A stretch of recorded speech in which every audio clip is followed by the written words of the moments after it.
Hello friends, नमस्कार, Radhe Radhe and welcome to study teacher channel. दोस्तों, आप सभी का स्वागत है स्टडी टीचर चैनल में। मेरा नाम राधे ज्योति है और मैं यहाँ पर आप लोगों को यूजीसी नेट की प्रिपरेशन करवा रही हूँ। तो दोस्तों, जैसा कि आपको पता है कि ऑलरेडी हमारी एक यूनिट कंप्लीट हो गई है और आज हम अपनी सेकेंड यूनिट को भी पूरा कंप्लीट कर देंगे। मतलब रिसर्च एप्टीट्यूड हमारा चल रहा है, उसकी आज हमारी लास्ट क्लास होगी। सो रिसर्च एप्टीट्यूड आज कंप्लीट हो जाएगा, फिर हमारी 2 यूनिट कंप्लीट हो जाएगी। तो 10 में से 2 यूनिट बहुत मैटर करती है। ओके, तो 10 में से यहाँ पे 2 यूनिट कंप्लीट हो गई है और हमें पूरी 10 की 10 यूनिट यहाँ पे कंप्लीट करनी है।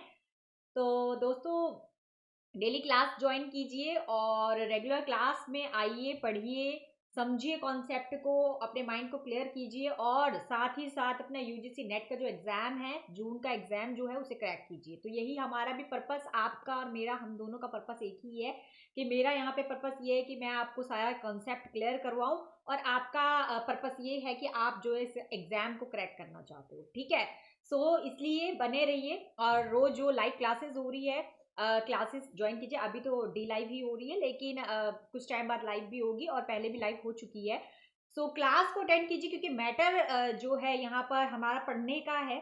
सो पढ़ा हम जिस भी तरीके से रहे, लेकिन यहाँ पे पढ़ना है, आपको रेगुलर क्लासेस अटेंड करनी है, सारे टॉपिक को क्लियर करना है। जो भी क्वेश्चन है, क्वेरी है, आप फेसबुक अकाउंट से जुड़ सकते हैं और वहां पर आप अपनी जो भी क्वेरी है जिस प्रकार की, वो भी आप मुझसे वहां पर कर सकते हैं। ठीक है, इंग्लिश हिंदी दोनों मीडियम में यहाँ पे करवाया जा रहा है।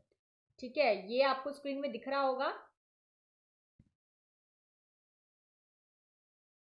ठीक है, ये आपका टेलीग्राम का लिंक है। ठीक है, टेलीग्राम के लिंक से आप ज्वाइन कर सकते हैं और यहाँ पर आपको सारी जितनी भी पीडीएफ है, क्लास होने के बाद पीडीएफ यहाँ पे अपलोड कर दी जाती है। सो आपको वहां पर पीडीएफ मिल जाएगी, हिंदी इंग्लिश दोनों में मिल जाएगी, तो कोई प्रॉब्लम नहीं आएगी। साथ ही साथ यहाँ पर चैनल का लिंक दे रखा है। इस चैनल के लिंक में आप प्लेलिस्ट पे जाइए, प्लेलिस्ट पे आपको सारी क्लासेस मिल जाएगी, टीचिंग एप्टीट्यूड की भी और रिसर्च एप्टीट्यूड की भी। तो जिन्होंने भी क्लास को अटेंड पहले नहीं किया है, प्रीवियस क्लास देखना चाहते हैं, तो वहां पर आपको प्लेलिस्ट में सब कुछ अवेलेबल है, मिल जाएगा। फेसबुक अकाउंट भी है, आप राधे ज्योति नाम के फेसबुक अकाउंट को ज्वाइन कर सकते हैं।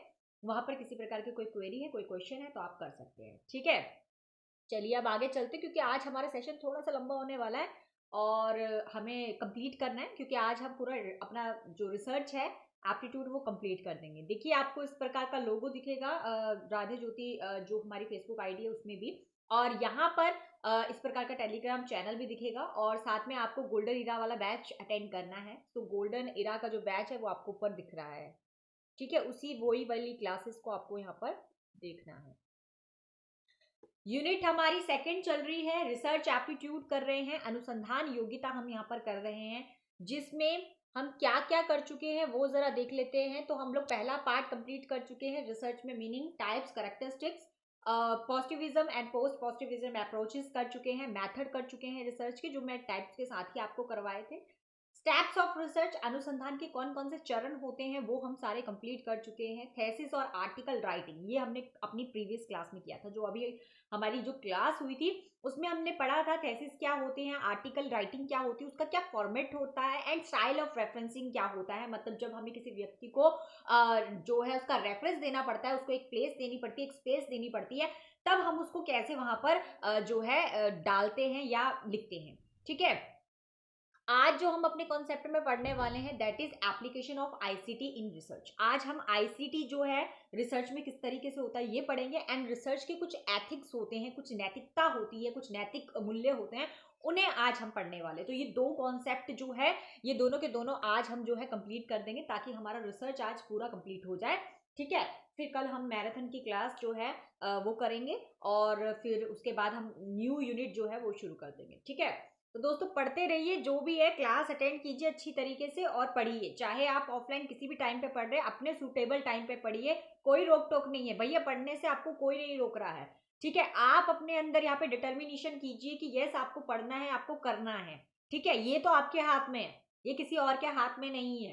तो यहाँ पर आपको खुद डिटर्मिन करना पड़ेगा कि यस आपको करना है, आपको एग्जाम क्रैक करना है, तो आपको उसके लिए मेहनत करनी पड़ेगी, क्योंकि सोचने से काम नहीं चलने वाला। यहाँ पे आपको हाइपोथेसिस क्रिएट नहीं करनी है।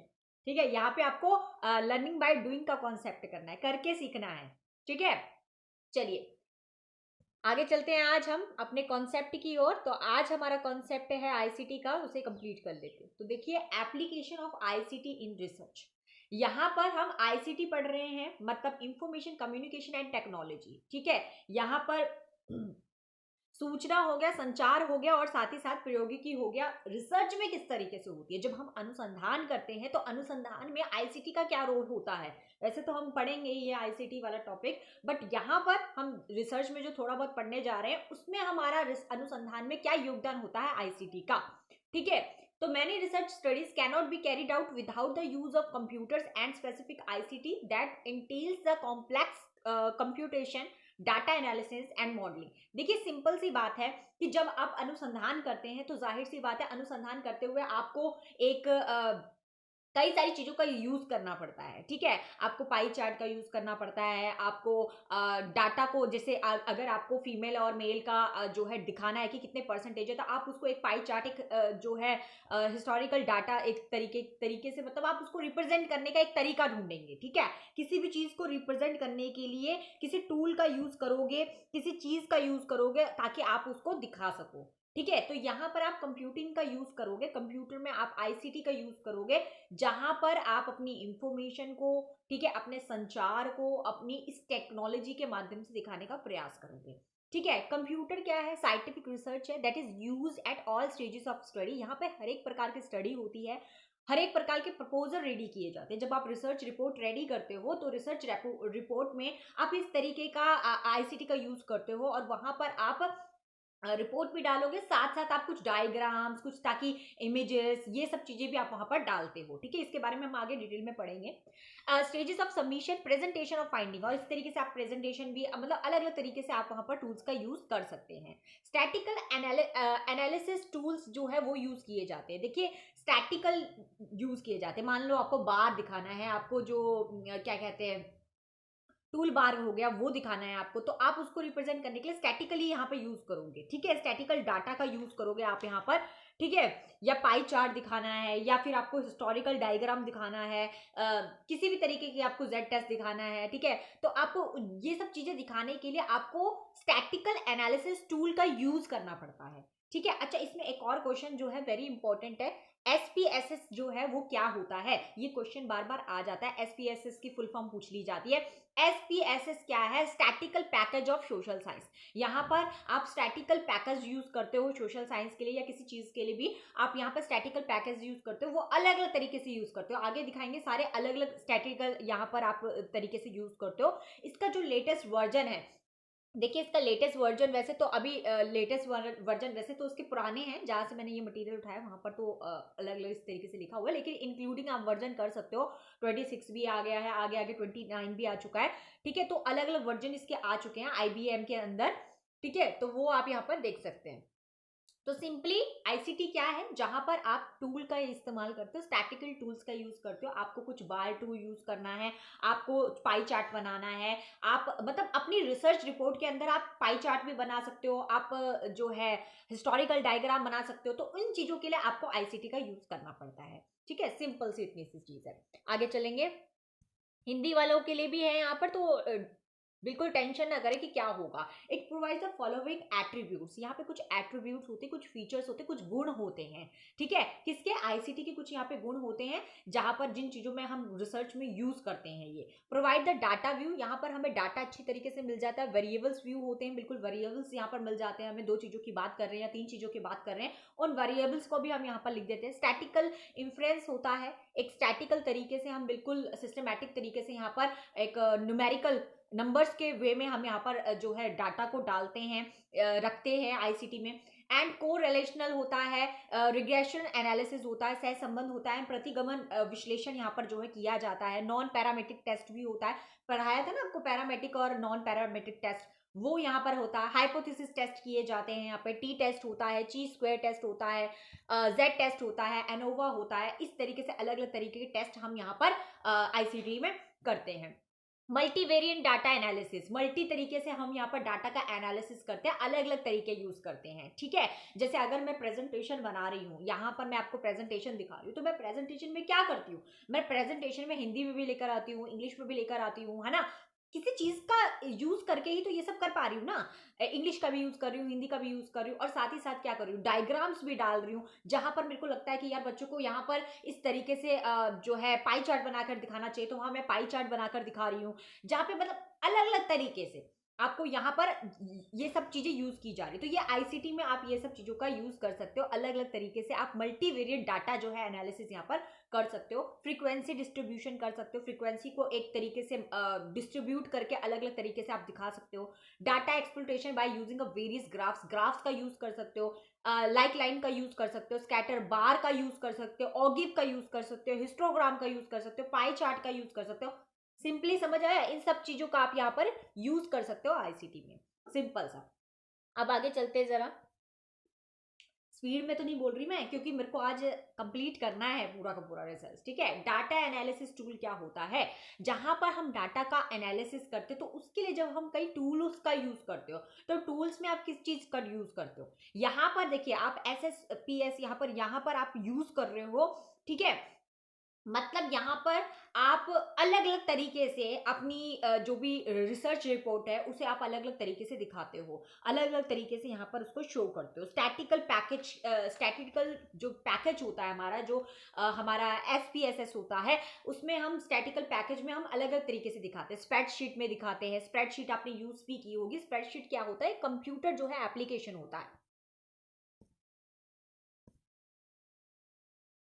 ठीक है। स्प्रेडशीट क्या होता है, एक कंप्यूटर जो है एप्लीकेशन होता है, दैट सैमुलेट अ पेपर वर्कशीट। यहाँ पर आप क्या करते हो कि पेपर वर्क ना करते हुए, मतलब जो पेपर होता है, हम पेपर का यूज करते हैं, वर्कशीट का यूज करते हैं, उस वर्कशीट का यूज ना करते हुए आप यहाँ पर एप्लीकेशन का यूज करते हो। वो कौन सी एप्लीकेशन है, स्प्रेडशीट वाली एप्लीकेशन है, आप उसका यहाँ पर यूज करते हो। इट डिस्प्लेज मल्टी सेल्स, जिसमें सेल्स भी होते हैं, together make up to grid lines भी होती है, रोज भी होते हैं, कॉलम्स भी होते हैं, ईच सेल्स कंटेनिंग आइदर, यहाँ पे बहुत कुछ होता है, कॉलम्स, रोज, या जहां पर ये सब चीजें होती है वहां पर हम स्प्रेडशीट का यूज कर रहे होते हैं।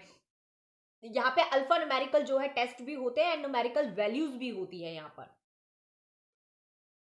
ठीक है। यहाँ पर आपके न्यूमेरिकल वैल्यूज का भी यूज किया जाता है। देखिए इस तरीके से स्प्रेडशीट आप सभी ने यूज की होगी। देखिए यहाँ पर क्या हो रहा है, स्प्रेडशीट, तो यहाँ पर जो रिसर्चर्स होता है ना, उसको हर तरीके से हर टूल्स का यूज करना भी आना चाहिए। रिसर्चर्स को स्प्रेडशीट कैसे यूज करते हैं वो यूज करना चाहिए, कैसे आपको अगर कहीं पे पाई चार्ट लगाना है आपको, तो किस तरीके से लगाना है, ताकि आप अपनी एक डाटा को एक अच्छे तरीके से रिप्रेजेंट कर सके, एक एनालिसिस करके उसको अच्छी तरीके से रिप्रेजेंट कर सके। यहाँ पर किस तरीके से देखिए, इस तरीके से कॉलम होते हैं, है ना, तो कहाँ पर क्या होता है, यहाँ पे कितने सारे आपको फीचर्स मिल जाते हैं जो है स्प्रेडशीट के अंदर, तो आप इस तरीके से जो है स्प्रेडशीट को यूज कर सकते हैं, ठीक है। और क्या होता है, वर्ड प्रोसेसर, ये भी आपका एक जो है SPSS है, ठीक है। एक तरीके से आपका जो है यहाँ पर अलग अलग तरीके से आप यूज कर सकते हो यहाँ पर, ठीक है। तो वर्ड प्रोसेसर पैकेज भी है। वर्ड प्रोसेसर पैकेज में ये भी आपने यूज किया होगा जब हम रिसर्च प्रपोजल रेडी करते हैं, रिसर्च के दौरान रिसर्च प्रपोजल जब हम रेडी करते हैं, तो वहां पर आप वर्ड प्रोसेसर का यूज करते हैं, ठीक है। वहां पर आप क्या करते हो, एक वर्ड प्रोसेसर का यूज करते हो। वर्ड प्रोसेसर क्या होता है, डॉक्यूमेंट प्रिपरेशन सिस्टम, एक डॉक्यूमेंट को प्रिपरेशन सिस्टम होता है। It is a ICT application, ये भी एक आईसीटी की एप्लीकेशन होती है, यूज फॉर द प्रोडक्शन के लिए यूज किया जाता है। कैसे प्रोडक्शन के लिए यूज किया जाता है, देखिए कंपोजिशन के लिए यूज किया जाएगा, एडिटिंग, कुछ एडिटिंग वगैरह करना है उसके लिए यूज किया जाएगा, फॉर्मेटिंग के लिए यूज किया जाएगा, और कुछ प्रिंटिंग, कुछ अगर आपको प्रिंट करना है, कुछ निकालना है, या प्रिंटेबल मटेरियल आपको यहाँ पर करना है सॉर्ट, तो आप उस चीजों के लिए भी यहाँ पर वर्ड प्रोसेसर पैकेज का यूज कर सकते हैं। मेरी बात समझ में आ रही है आपको, ये सब चीजें आप यूज करते हो, ठीक है। तो आपको एज अ रिसर्च के दौरान आपको स्टैटिकल कुछ जो पैकेज होते हैं वो यूज करने आने चाहिए, ठीक है। और क्या होता है, देखिए इस तरीके से वर्ड पैड, देखिए वर्ड पैड में आप यहाँ पर अपना मटेरियल लिखते हैं, ठीक है, और इस तरीके से आपके पास कई सारे टूल बार्स होते हैं, आप उनका यूज करके यहाँ पर अपनी जो रिसर्च रिपोर्ट है उसको और ज्यादा अच्छा बना सकते हैं, ठीक है। तो ये सब चीजें आपको आनी चाहिए। आगे देखिए, आगे क्या है, प्रेजेंटेशन सॉफ्टवेयर। आप कुछ प्रेजेंटेशन सॉफ्टवेयर का भी यूज करते हो। देखिए ये क्या कर रही हूँ मैं, जो आपको पढ़ा रही हूँ मैं बाय किससे पढ़ा रही हूँ, प्रेजेंटेशन से पढ़ा रही हूँ, है ना। मैं प्रेजेंटेशन का यूज कर रही हूँ, उसमें अलग अलग चीजें से आपको ताकि आपको अच्छी तरीके से डिटेल में चीजें समझ में आ जाए। प्रेजेंटेशन क्या होती है, that is program in a computer software. ये एक कंप्यूटर सॉफ्टवेयर का एक पैकेज प्रोग्राम होता है that is use to display information, जहां पे इंफॉर्मेशन को डिस्प्ले किया जाता है normally in a form of slide show. और स्लाइड बिल्कुल एक एक के बाद एक चलती चली जा रही है, जैसे मैं आगे आगे कर रही हूँ तो स्लाइड चल रही है ना। तो इस तरीके से प्रेजेंटेशन सॉफ्टवेयर का भी हम यूज करते हैं अपनी रिसर्च रिपोर्ट को दिखाने के लिए। हम इस तरीके के प्रेजेंटेशन का यूज करते हैं। तो ये सब चीजें, ये कुछ पॉइंट्स हैं जो आपको पढ़ने हैं, समझने हैं। देखिए यहाँ पर, ये देखिए प्रेजेंटेशन स्लाइड्स है, ये चल रही है बिल्कुल, इसमें एक अच्छी तरीके से बना रखा है आपका जो भी है डाटा टाइप का बना रखा है, और ये पूरा आपको इस तरीके से प्रेजेंटेशन में शो हो रहा है, पूरी स्क्रीन में नजर आ रहा है। ठीक है, तो इस तरीके से आप अलग अलग टूल्स का यूज करके आप इस तरीके से अपनी प्रेजेंटेशन को और ज्यादा अच्छा इंप्रेसिव बना सकते हैं। आगे क्या आ जाता है, आगे आ जाता है डाटाबेस मैनेजमेंट पैकेजेस। अब ये भी एक तरीके का आपका डाटा डीबीएस एमएस कहते हैं इसको, डीबीएमएस, जिसको डाटाबेस मैनेजमेंट पैकेज कहते हैं। ये क्या करता है, आपका database is a organize collection of information. ये आपकी डाटा को कलेक्ट करता है, इंफॉर्मेशन को कलेक्ट करता है। इसका काम क्या होता है, that collection of information, information को कलेक्ट करना इसका काम होता है। डीबीएमएस क्या करता है, एक सॉफ्टवेयर होता है design of a manage the database. जो भी आपका डाटाबेस है, जो भी आपने डाटा रेडी किया, उसको मैनेज करने का काम कौन करता है, यहाँ पे डीबीएमएस करता है। ठीक है, the various desktop database are a Microsoft Access. इसमें अलग अलग तरीके से एक्सेस होते हैं, अलग अलग होते हैं। पैराडॉक्स भी होता है, डीबेस भी होता है, डीबेस 3 भी होता है, फैक्स बेस होता है, अलग अलग आपको कुछ विजुअल वाले भी होते हैं, फाइल मेकर प्रो होता है। तो ये अलग अलग आपके वेरियस वेरियस आपके अलग अलग डाटाबेस तरीके से डेस्कटॉप जो है डाटाबेस होते हैं। माइक्रोसॉफ्ट एसएस वाले जो डाटाबेस होते हैं, आप इसको अलग अलग तरीके से यहाँ पर कर सकते हैं। कमर्शियल डाटाबेस जो है, सर्वर्स दैट स्पोर्ट्स द जो है यहाँ पे कमर्शियल्स भी होते हैं, कुछ पैसा कमाने वाले भी होते हैं, that is MS SQL servers होते हैं। ठीक है, ये पूरा का पूरा आप देख सकते हैं यहाँ पर। इनको याद करना नहीं है, बस आप समझ लीजिए कि डाटाबेस पैकेज का काम क्या होता है। देखिए यहाँ पे मैं आपको बताती हूँ कि यहाँ पर आप जैसे देख लीजिए कि यहाँ पे कोई पर्सन है, आप ही बैठे हैं, आप रिसर्चर्स हो, आप एक रिसर्च कर रहे हो, आप एक अनुसंधान कर रहे हो। तो यहाँ पे आप क्या करते हो, है ना, आप एक अनुसंधान कर रहे हो, तो आप यहाँ पे क्या करते हो, आप किसी एप्लीकेशन, आपको कोई रिसर्च रिपोर्ट रेडी करनी है, रिसर्च प्रपोजल रेडी करना है, आप क्या करोगे, एक किसी एप्लीकेशन का यूज करोगे। आप वो ईआरपी का एप्लीकेशन का यूज कर सकते हो, वेब एप्लीकेशन का यूज कर सकते हो, डायनेमिक वेबसाइट का यूज करते हो, सॉफ्टवेयर एप्लीकेशन का यूज कर सकते हो। किसी भी चीज का, किसी भी एप्लीकेशन का एक यूज करना ही पड़ेगा आपको। ठीक है, जैसे पीछे मैंने आपको इतनी सारी एप्लीकेशन तो दिखाई, स्प्रेडशीट वाली, वर्डपैड वाली। ठीक है, तो अलग अलग आप उन एप्लीकेशंस का यूज कर सकते हो। फिर आप उसको क्या करते हो, आप उसको एसक्यूएल में डालते हो, मतलब जो स्ट्रक्चर क्वेरी लैंग्वेजेस होता है उसमें आप उसको डालते हो, और फिर वो वहां से कहां पर जाता है, वो डीबीएमएस में जाती है। मतलब वो सारी इंफॉर्मेशन आपकी डीबीएमएस में चली जाती है, डाटाबेस मैनेजमेंट सिस्टम में चली जाती है।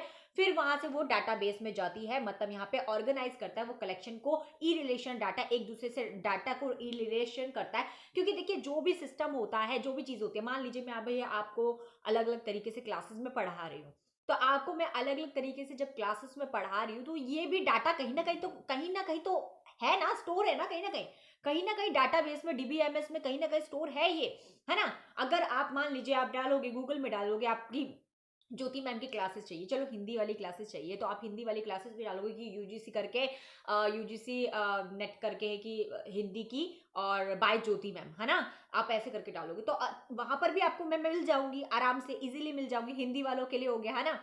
तो वहां पर भी आपको मैं मिल जाऊंगी। तो कहीं ना कहीं ये डाटा स्टोर है भैया, ये डाटा स्टोर हो रखा है कहीं ना कहीं। अब ये जो क्लासेस हो रही है, ये भी डाटा कहीं ना कहीं स्टोर हो रहा है ना। तो वैसे ही यहाँ पर आप क्या करते हो कि किसी भी रिसर्च रिपोर्ट को रेडी करने के लिए किसी एप्लीकेशन का यूज करते हो, और फिर उसको एसक्यूएल में डालते हो, स्ट्रक्चर क्वेरी लैंग्वेज में डालते हो, और फिर वो डाटा में चली जाती है, मतलब डाटाबेस मैनेजमेंट सिस्टम उसको मैनेज करता है और डाटाबेस रेडी कर देता है यहाँ पर, मतलब डाटा को रिलेट करता है एक दूसरे के साथ। ठीक है, इस तरीके की रिसर्च रिपोर्ट भी यहाँ पर रेडी की जाती है। ठीक है, तो डाटाबेस मैनेजमेंट सिस्टम यही होता है यहाँ पर। उसके बाद आगे चलते हैं, ब्राउजर। ये सब चीजें नॉर्मल है, ये सब चीजें आपको पता ही है। ब्राउजर का यूज आप सभी करते हैं, ब्राउजर, गूगल वगैरह, इन सब चीजों का आप यूज करते हो ना। आप चाहे क्रोम का यूज कर रहे हो, ठीक है, तो यहाँ पर क्या हो रहा है, द वेब ब्राउजर क्या होता है, that is a software application. ये भी एक सॉफ्टवेयर एप्लीकेशन होती है which enable to user to display and interact with the text. यहाँ पर आप टेक्स्ट भी कर सकते हैं, इंटरेक्ट कैसे कर रहे हैं, एक दूसरे से इंटरेक्ट कैसे कर रहे हो, टेक्स्ट करके कर रहे हो, इमेजेस करके कर रहे हो, वीडियोज है, म्यूजिक है, गेम्स है and other information typically typing typically by the assessing of web page. यहाँ पर एक वेब पेज ओपन होता है, वहां पर आपको सारी इंफॉर्मेशन हो जाती है, फाउंड करते हो आप चीजों को। यहाँ पर आपको कोई चीज चाहिए, आप गूगल पे डालोगे, फटाफट आपको वहां पे मिल जाएगी, वो कहीं ना कहीं डाटाबेस में रखी होती है, ठीक है।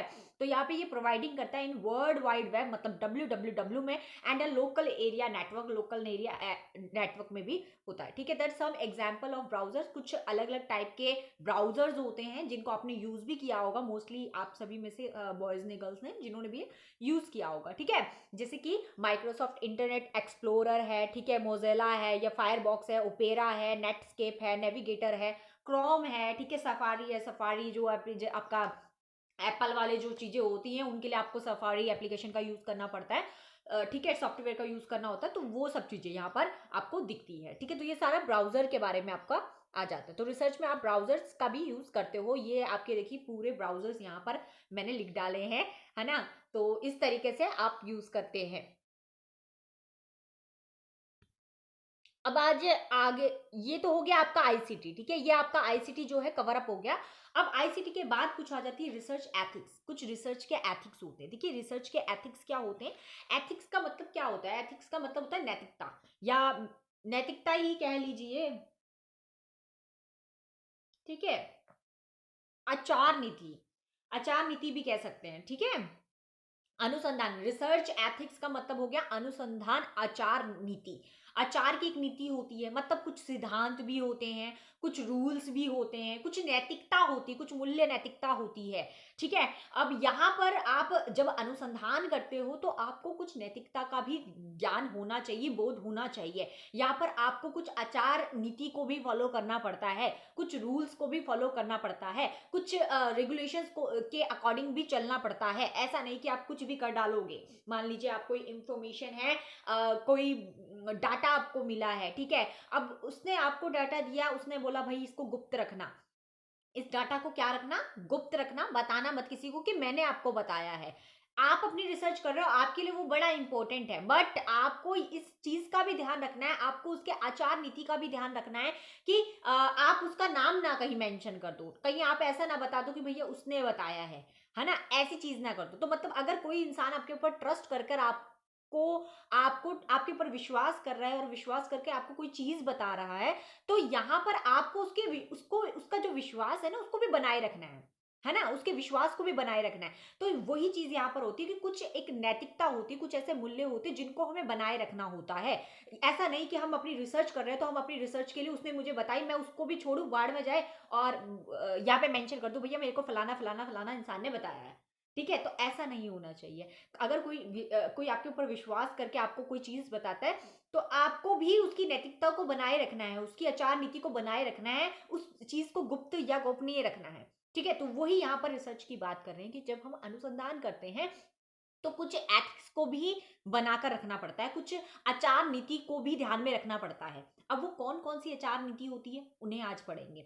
क्या होता है, ethics are a principles. Ethics क्या होते हैं, कुछ प्रिंसिपल्स होते हैं, मतलब कुछ सिद्धांत होते हैं, कुछ गाइडलाइंस होती है, कुछ ऐसे रूल्स होते हैं जिनको हमें फॉलो करना पड़ता है, that help us to an uphold the things we value. जिन चीजों को हम वैल्यू करते हैं उन चीजों को पकड़ कर रखें, इस चीज के लिए कुछ सिद्धांत होते हैं, कुछ नियम्स होते हैं, उन पर हमें चलना पड़ता है।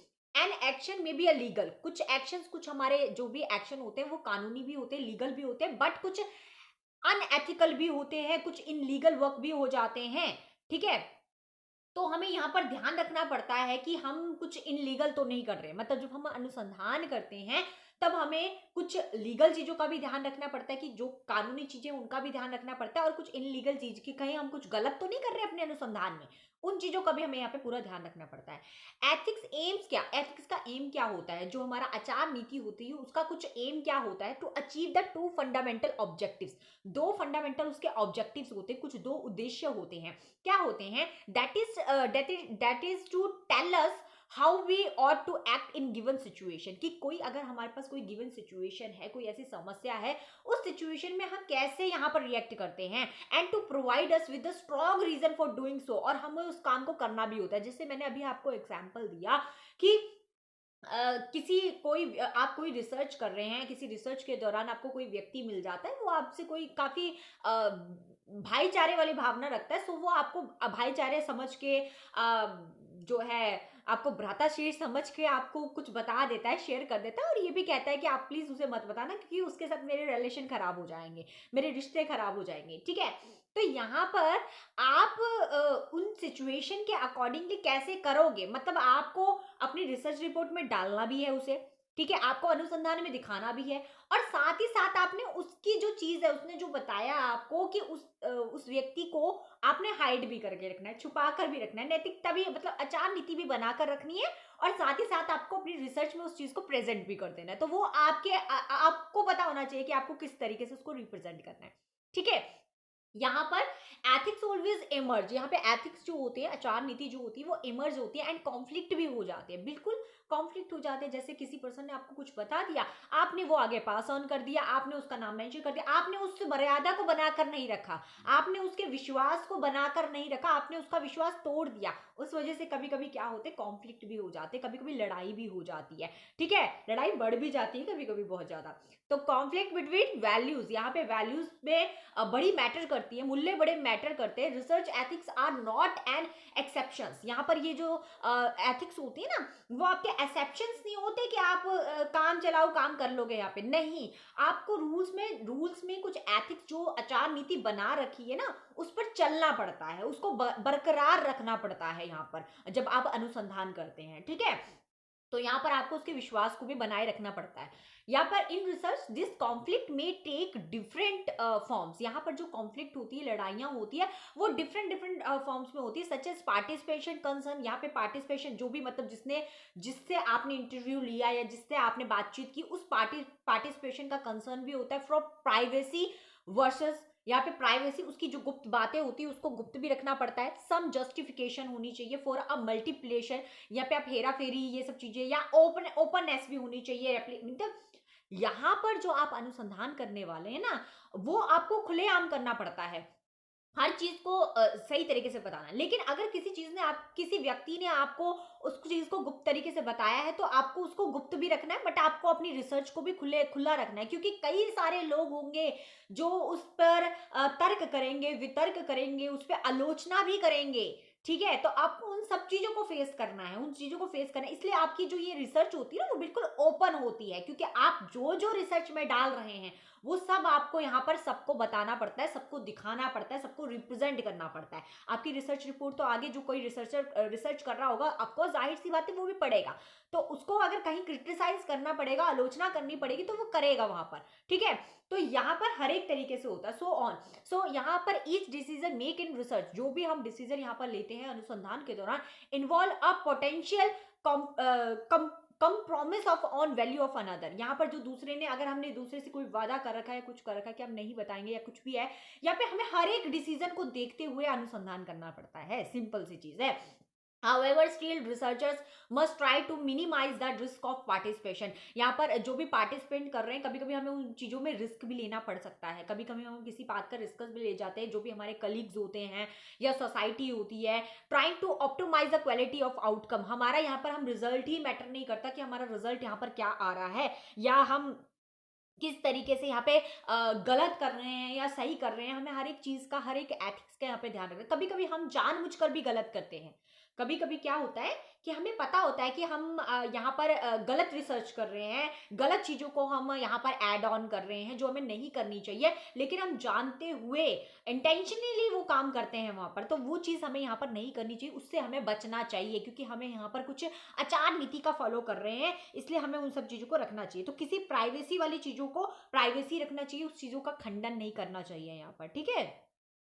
तो यहाँ पर कुछ खुद के एथिक्स भी होते हैं, मतलब जो रिसर्चर रिसर्च करता है वहां पर रिसर्चर्स के खुद के एथिक्स भी होते हैं, और कुछ दूसरों के एथिक्स को भी ध्यान में रखना पड़ता है, क्योंकि कुछ की कोई बात होती, जैसे मान लीजिए कुछ प्लेसेस है ना, आप रिसर्च कर रहे हो, आप कुछ ऐसी जगहों पर रिसर्च कर रहे हैं जहां पर ऐसी प्रथा है कि वहां की लेडीज जो हैं वो किसी से बातचीत नहीं करती, किसी से मिलती नहीं है, ठीक है, लेकिन रिसर्च आपको उन्हीं के ऊपर करनी है, ठीक है। अब आप उनसे बात भी कर रहे हो, तो कोई गुप्त से आपको चोरी छुपे जो है चोरी छुपे आपसे मिल भी लेती हैं, और आपसे मिलकर आपकी रिसर्च में योगदान भी दे देती हैं, ठीक है, बातचीत भी कर लेती है। अब आपने क्या, अब क्या आप उसकी बात को बाहर निकाल देंगे? ठीक है, आपको हर एक चीज का ध्यान रखना है। आपने उसकी जो गोपनीय चीज है उसे गोपनीय भी बनाकर रखना है, गुप्त भी बनाकर रखना है, ठीक है।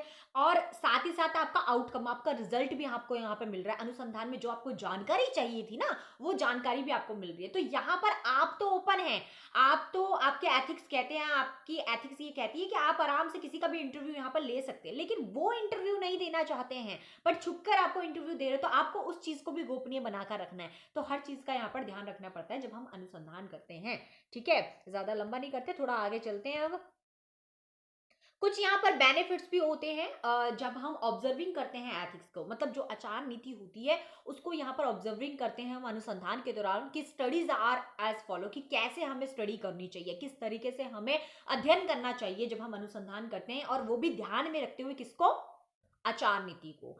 अब यहाँ पर क्या है, पहला पॉइंट कहता है it helps in promoting the AIIMS of research. यहाँ पर ये जो भी हमारा एम है, जो भी हमारा अनुसंधान का एम है, उसको प्रमोट करने का काम करता है। Such is bridging out of the truth, सच्चाई को ये बाहर निकालता है। अवॉइडेंस ऑफ एरर, यहाँ पर हमें गलतियां कम करनी है। यहाँ पर जैसे मैंने कहा कि आचार नीति में जो चीज गलत है, हमें उस चीज को, उस चीज पे यहाँ पर गलत चीजें नहीं, इंटेंशनली भी नहीं करनी चाहिए। ठीक है, क्योंकि आगे जाके मैंने कहा ना, अगर मान लीजिए कि हमें कहीं से कोई चीज उठाकर अपने उसमें डाल दी, मैंने कल बताया था ना, प्लेगरिज्म आपको बताया था कि कोई चीज उठाकर आपने उसमें डाल दी, आप जानते हो कि आप किसी चीज की, किसी की साहित्य को चुरा रहे हो, आप जानते हो, बट आप फिर भी डाल रहे हो उसको, तो आगे जाके तो आपको वो भुगतना ही पड़ेगा ना, आगे जाके तो परेशानी होगी। बट यहाँ पर आप जानते हुए भी गलती ना करें, मतलब यहाँ पर आप अवॉइडेंस करें एरर को, कि किसी तरीके की कोई गलती आप यहाँ पर अनुसंधान के दौरान ना करें। It promotes, second point, it promotes to value that to essential to collaborate work. यहाँ पर आप मिलजुल कर सबके साथ यहाँ पर जो है काम करेंगे। सच एज ट्रस्ट, बिल्कुल ट्रस्टफुल होना चाहिए वो, बिल्कुल विश्वास अगर कोई आपके ऊपर कर रहा है तो आपको भी उसको विश्वास को बरकरार रखना पड़ता है। यहाँ पे अकाउंटेबिलिटी होनी चाहिए, मिच्योर रिस्पेक्ट होनी चाहिए, रिस्पेक्ट होनी चाहिए, फेयरनेस होना चाहिए। बिल्कुल खुलेआम आप किसी चीज का अनुसंधान कर रहे हो, अगर कोई चीज आप अपने डाटा में डाल रहे हो वो आपकी है, तो आप खुलेआम यहाँ पर फेयरलेस हो सकते हो, या फिर फेयरनेस से आप वो वर्क कर सकते हो। तीसरा पॉइंट है it holds to researchers accountable to our public और सोसाइटी, क्योंकि जो भी आप रिसर्च यहाँ पर करने वाले हो ना, वो बिल्कुल आपकी पब्लिक होगी, क्योंकि आगे अगर कोई अनुसंधान करने वाला होगा उस टॉपिक में, तो वो आपकी रिसर्चर्स को पढ़ेगा। अब उसे पता चलेगा कि भाई आपने कहीं और से चुरा रखा है या कुछ कर रखा है, तो वो चीज यहाँ पर नहीं होनी चाहिए, क्योंकि वो हर चीज आपकी पब्लिक होने वाली है। इसीलिए आप अंदर से, आपको खुद पता होना चाहिए कि आपने कोई भी डाटा चुरा नहीं रखा, आपने कोई काम गलत नहीं कर रखा, आपके अंदर वो सेटिस्फेक्शन होना चाहिए रिसर्च के दौरान कि आपने वो चीज कोई भी गलत नहीं डाली अपनी रिसर्च रिपोर्ट में। ठीक है, पूरी तरीके से, कि अगर कोई उसकी जांच पड़ताल भी करे ना, तो आप बेफिक्र रहे कि तू कर ले जांच पड़ताल, भैया मेरी जो रिपोर्ट है ना वो बिल्कुल सही है, मैंने किसी से कुछ भी वैसे करके या कुछ गलत वलत नहीं लिखा, इसमें बिल्कुल सही एंड सटीक लिखा है, ट्रुथ होना चाहिए। अगर किसी का इंटरव्यू भी ले रहे हो तो उसने जो बोला है भैया वही चीज वहां पर डालिए, ऐसा नहीं कि आपने अपने आप से उसमें कुछ भी गलत शलत डाल दिया, तो ऐसा नहीं होना चाहिए। ठीक है, it helps to a building public support for a research, यहाँ पर पब्लिक का जो सपोर्ट मिलता है अनुसंधान में, उसे भी यहाँ पर आप डालते हो, बिल्ड करते जो return can help to getting a participation who take part in research willingly. यहाँ पर बिल्कुल अगर आप इस तरीके की अच्छी रिपोर्ट रेडी करोगे तो लोग भी यहाँ पे विलिंग होंगे, वो भी आपकी रिसर्च रिपोर्ट्स में जितना योगदान दे सकते हैं उतनी तरीके से आपका यहाँ पर योगदान देंगे। तो मतलब यहाँ पर पूरा ओवरऑल एथिक्स में हम क्या करते हैं, नैतिकता में, आचार नीति में हम नीति को फॉलो करते हैं, साथ में हम यहाँ पर खुद की जो एथिक्स है, खुद की जो आचार नीति है, उसको भी ध्यान में रखते हैं कि हमें क्या क्या करना है और क्या क्या नहीं करना है, उन चीजों का भी ध्यान रखते हैं। और साथ में जो दूसरों की नैतिकता है, मतलब दूसरों के अगर कुछ कल्चर अलग है, या दूसरों का जो स्टाइल अलग है, या दूसरों के जो रिचुअल्स अलग है, उनके अकॉर्डिंगली भी हमें उन चीजों का भी ध्यान यहाँ पर रखना पड़ता है, उन आचार नीतियों का भी ध्यान रखना पड़ता है। ठीक है, तो ये चीज हो गई आपकी। अब आगे चलते हैं, हिंदी वालों के लिए हिंदी में भी हैं, बाकी तो मैं पूरा एक्सप्लेन तो हिंदी में ही कर रही हूँ ना, तो इंग्लिश को मैं हिंदी में ही यहाँ पर एक्सप्लेन कर रही हूँ आपको। ठीक है, बाकी आप हिंदी में पढ़ लेंगे तो आपको इजी हो जाएगा। देखिए, मेन यहाँ पर अप्रोचेस भी होते हैं, अप्रोचेस मीन यहाँ पर कुछ दृष्टिकोण भी होता है रिसर्च एथिक्स का, मतलब जो रिसर्च करने वाला है, जब हम अनुसंधान करते हैं, उस आचार नीति के कुछ दृष्टिकोण भी होते हैं। वो दृष्टिकोण कौन कौन से होते हैं, तो ये दृष्टिकोण देखेंगे, कुछ 3 दृष्टिकोण यहाँ पर बताए गए हैं, 3 मेजर अप्रोचेस बताए गए हैं एथिक्स में। पहला क्या होता है, डीओंटोलॉजिकल अप्रोच होता है। डीओंटोलॉजिकल अप्रोच क्या होता है हमारा, ठीक है। डीओंटोलॉजिकल अप्रोच क्या होता है, वी शुड आइडेंटिफाई, हमें आइडेंटिफाई करना होता है, use to universal code of making ethical decision and this is an absolutist approach. Means ये क्या होता है, ये एक तरीके से एब्सोल्यूटिस्ट अप्रोच होता है, जहां पर हमें यूनिवर्स के जो चीजें होती हैं उनको भी ध्यान में रखकर यहाँ पर हम एथिकल रिसर्च, एथिकल डिसीजन लेते हैं, नैतिक वाले डिसीजन लेते हैं, आचार नीति के डिसीजन। मैंने क्या कहा आपको, यही तो कहा कि यहाँ पर अगर खुद के रिसर्चर्स के खुद के भी कुछ आचार नीति होती है और यहाँ पर वो दूसरों के आचार नीति को भी ध्यान में रखता है। तो यहाँ पर जो डीऑथोलॉजिकल रिसर्च अप्रोच होती है उसमें क्या होता है, उसमें हम दूसरे जो व्यक्ति है, जो भी चीजें उन्होंने हमें बताई है या जैसे भी बताई है, उनके रूल्स रेगुलेशंस, उनके जो आचार नीति है, उनके जो एथिक्स है, उसको भी यहाँ पर ध्यान में रखते हुए हम यहाँ पर रिसर्च का डिसीजन निकालते हैं, आउटकम निकालते हैं। ठीक है, इतना से याद रखें, मतलब पूरे यूनिवर्स कोड को भी देखते हुए चलते हैं। एथिकल स्केप्टिसिज्म अप्रोच भी होता है, यहाँ पर एथिकल स्केप्टिसिज्म अप्रोच भी होता है, जहां पर it state that the ethical standards are not universal. यहाँ पर स्टैंडर्ड्स यूनिवर्सल नहीं होते but are relative to one's on particular cultures, क्योंकि कुछ के पर्टिकुलर कल्चर्स होते हैं, कुछ का अपना एक टाइम होता है। दिस इज बेस्ड और रिलेटिविज्म, ये एक रिलेटिविज्म मतलब रिलेशन से रिलेटेड होता है, अपने रिलेटिव चीजों के रिगार्डिंग होता है, जहां पर आप क्या करते हो, यहाँ पर कुछ चीजें जो है वो आपके लिए सही होगी पर कुछ चीजें उनके लिए सही नहीं होगी। तो यहाँ पर कुछ चीजें, जैसे कि मैंने आपको ये एग्जांपल दिया कि अगर आप राजस्थान वगैरह ऐसी जगहों में जाओगे या आप गुजरात साइड में जाओगे, गुजरात में तो वैसे इतना नहीं होता बट थोड़ा बहुत जहां पर भी, मतलब मान लीजिए कि कोई लेडीज है, वहां पर प्रथा है कि वो अपना चेहरा नहीं दिखाएंगी, ठीक है, चेहरा, तो वो उनका अपना कल्चर है, वो अपने उनके अपने उनका अपना कल्चर है, उनका एक अपना मतलब परंपरा है, उनका ट्रेडिशन है वो वहां का,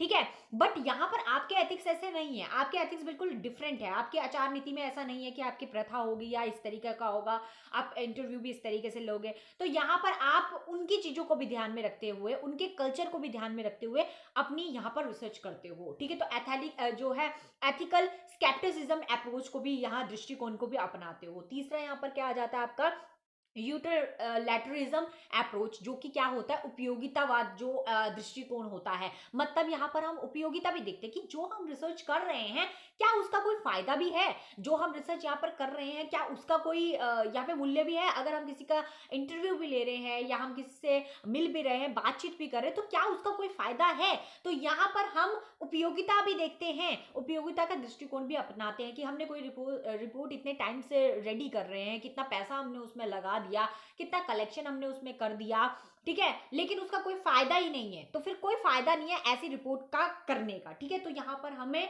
ध्यान भी रखना पड़ता है, हमें यहाँ पे ध्यान भी रखना पड़ता है कि हम जो रिपोर्ट रेडी कर रहे हैं, हम जो कर रहे हैं वो सही भी है, उपयोगिता वाली है भी है कि नहीं है। तो decision regarding ethics in research should be based on examination, यहाँ पे एग्जामिनेशन बेस्ड होता है, and comparison of cost, cost भी बेनिफिट करती है, benefits that may arise from the study, benefit क्या है, फायदा क्या है, ये भी देखते हैं, and expected benefits exceed of expensive risk, यहाँ पे कभी कभी हमें रिस्क भी लेने पड़ते हैं, लेकिन हमें वो जो रिस्क ले रहे हैं ये भी ध्यान में रखना है कि वो रिस्क लेने का कोई फायदा है कि नहीं है ना। कभी कभी हम रिस्की काम भी तो करते हैं ना, जब रिसर्च करते हैं, रिसर्च रिपोर्ट के लिए आपको बहुत तरीके से करना होता है। आपने देखा होगा रिपोर्टर्स जो होते हैं, रिपोर्टर्स कहीं कहीं पे खोज वगैरह करने के लिए जाते हैं, किसी चीज की रिसर्च करनी होती है तो अपनी जान को खतरे में रखकर भी जाते हैं, है ना, खतरे में रखते हुए भी आप वो अपनी रिसर्च को कंटिन्यू रखते हैं। तो यहाँ पर वही चीज है कि कहीं कहीं आपको रिस्क भी लेना पड़ेगा, लेकिन आपको ये भी देखना है कि वो उपयोगिता वाला होगा भी कि नहीं होगा, ठीक है, तभी आपने करना है। And the risk benefit precautions to a modern version of and justified to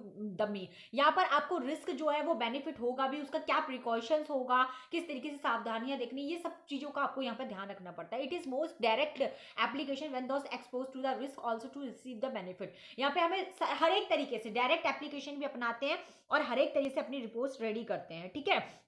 अब कोई चीजें किसी के लिए जो है सही होती है, कोई चीजें किसी के लिए गलत होती है ना। अब मान लीजिए कि अगर बात करें कि हमारे इंडिया के एथिक्स की बात करें, ये जो सेकंड पॉइंट था स्केप्टिसिज्म अप्रोच का, जिसमें हमारे यहाँ पर इंडिया में क्या होता है, इंडिया में ऐसा होता है कि जब बच्चे पढ़ते हैं पढ़ते हैं, मतलब सॉरी, एक उनकी पर्टिकुलर एज होती है ना, मतलब 18 साल के हो गए या 19 साल के हो गए, तो उसके बाद भी पेरेंट्स उनकी रिस्पॉन्सिबिलिटी को उठा कर रखते हैं, ठीक है, मतलब 22-25 साल तक उनकी रिस्पॉन्सिबिलिटी लेते रहते हैं। लेकिन बाहर कंट्री में ऐसा नहीं होता। अमेरिका की मैं बात करूं तो अमेरिका में वैसा नहीं होता। आप 18 साल के हो गए, उसके बाद आप इंडिपेंडेंट हो जाते हो, आप अपने काम, अपना पैसा खुद कमाते हो और खुद खाते हो, आप इंडिविजुअल अलग से रहते हो। लेकिन सबके एथिक्स अलग अलग होते हैं ना, क्योंकि अब इंडिया के अकॉर्डिंगली देखा जाए तो ये बिल्कुल सही है कि हाँ भाई, जो है पेरेंट्स के साथ रहता है, जॉइंट फैमिली में रहता है, तब तक 25 साल तक या 20-25 साल तक वो अपने पेरेंट्स के साथ रहता है, उन्हीं का खाता पीता है, उसके बाद ही वो अपने सोचता है कि भैया मेरे को अब काम करना है या कुछ करना है, इस तरीके से इंडिपेंडेंट नहीं रहता शुरू से।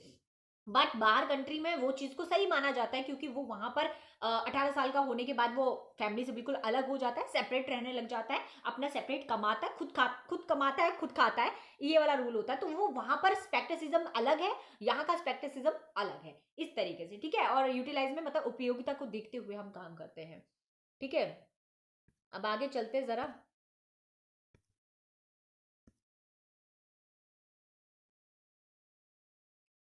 अब यहाँ पे कुछ सम डिजायरेबल एलिमेंट्स भी होते हैं, कुछ डिजायरेबल एलिमेंट्स होते हैं to ensure the ethics in research, जो कि इंश्योर करते हैं हमें कुछ नीति, आचार नीति जो होती है अनुसंधान के दौरान, उसके कुछ एलिमेंट्स होते हैं, उनको भी देखना पड़ता है। यहाँ पर क्या एलिमेंट्स होते हैं? Following general summary of some research, जब हम कुछ अनुसंधान करते हैं तो उसके कुछ समरीज होती है, कुछ एथिकल गाइडलाइंस होती है, मतलब कुछ आचार नीति होती है, कुछ सिद्धांत होते हैं जिनको हमें फॉलो अप करना पड़ता है, करना ही पड़ता है फॉलो अप जब हम रिसर्च करते हैं। पहला क्या चीज होती है? पहली होती है ऑनेस्टी।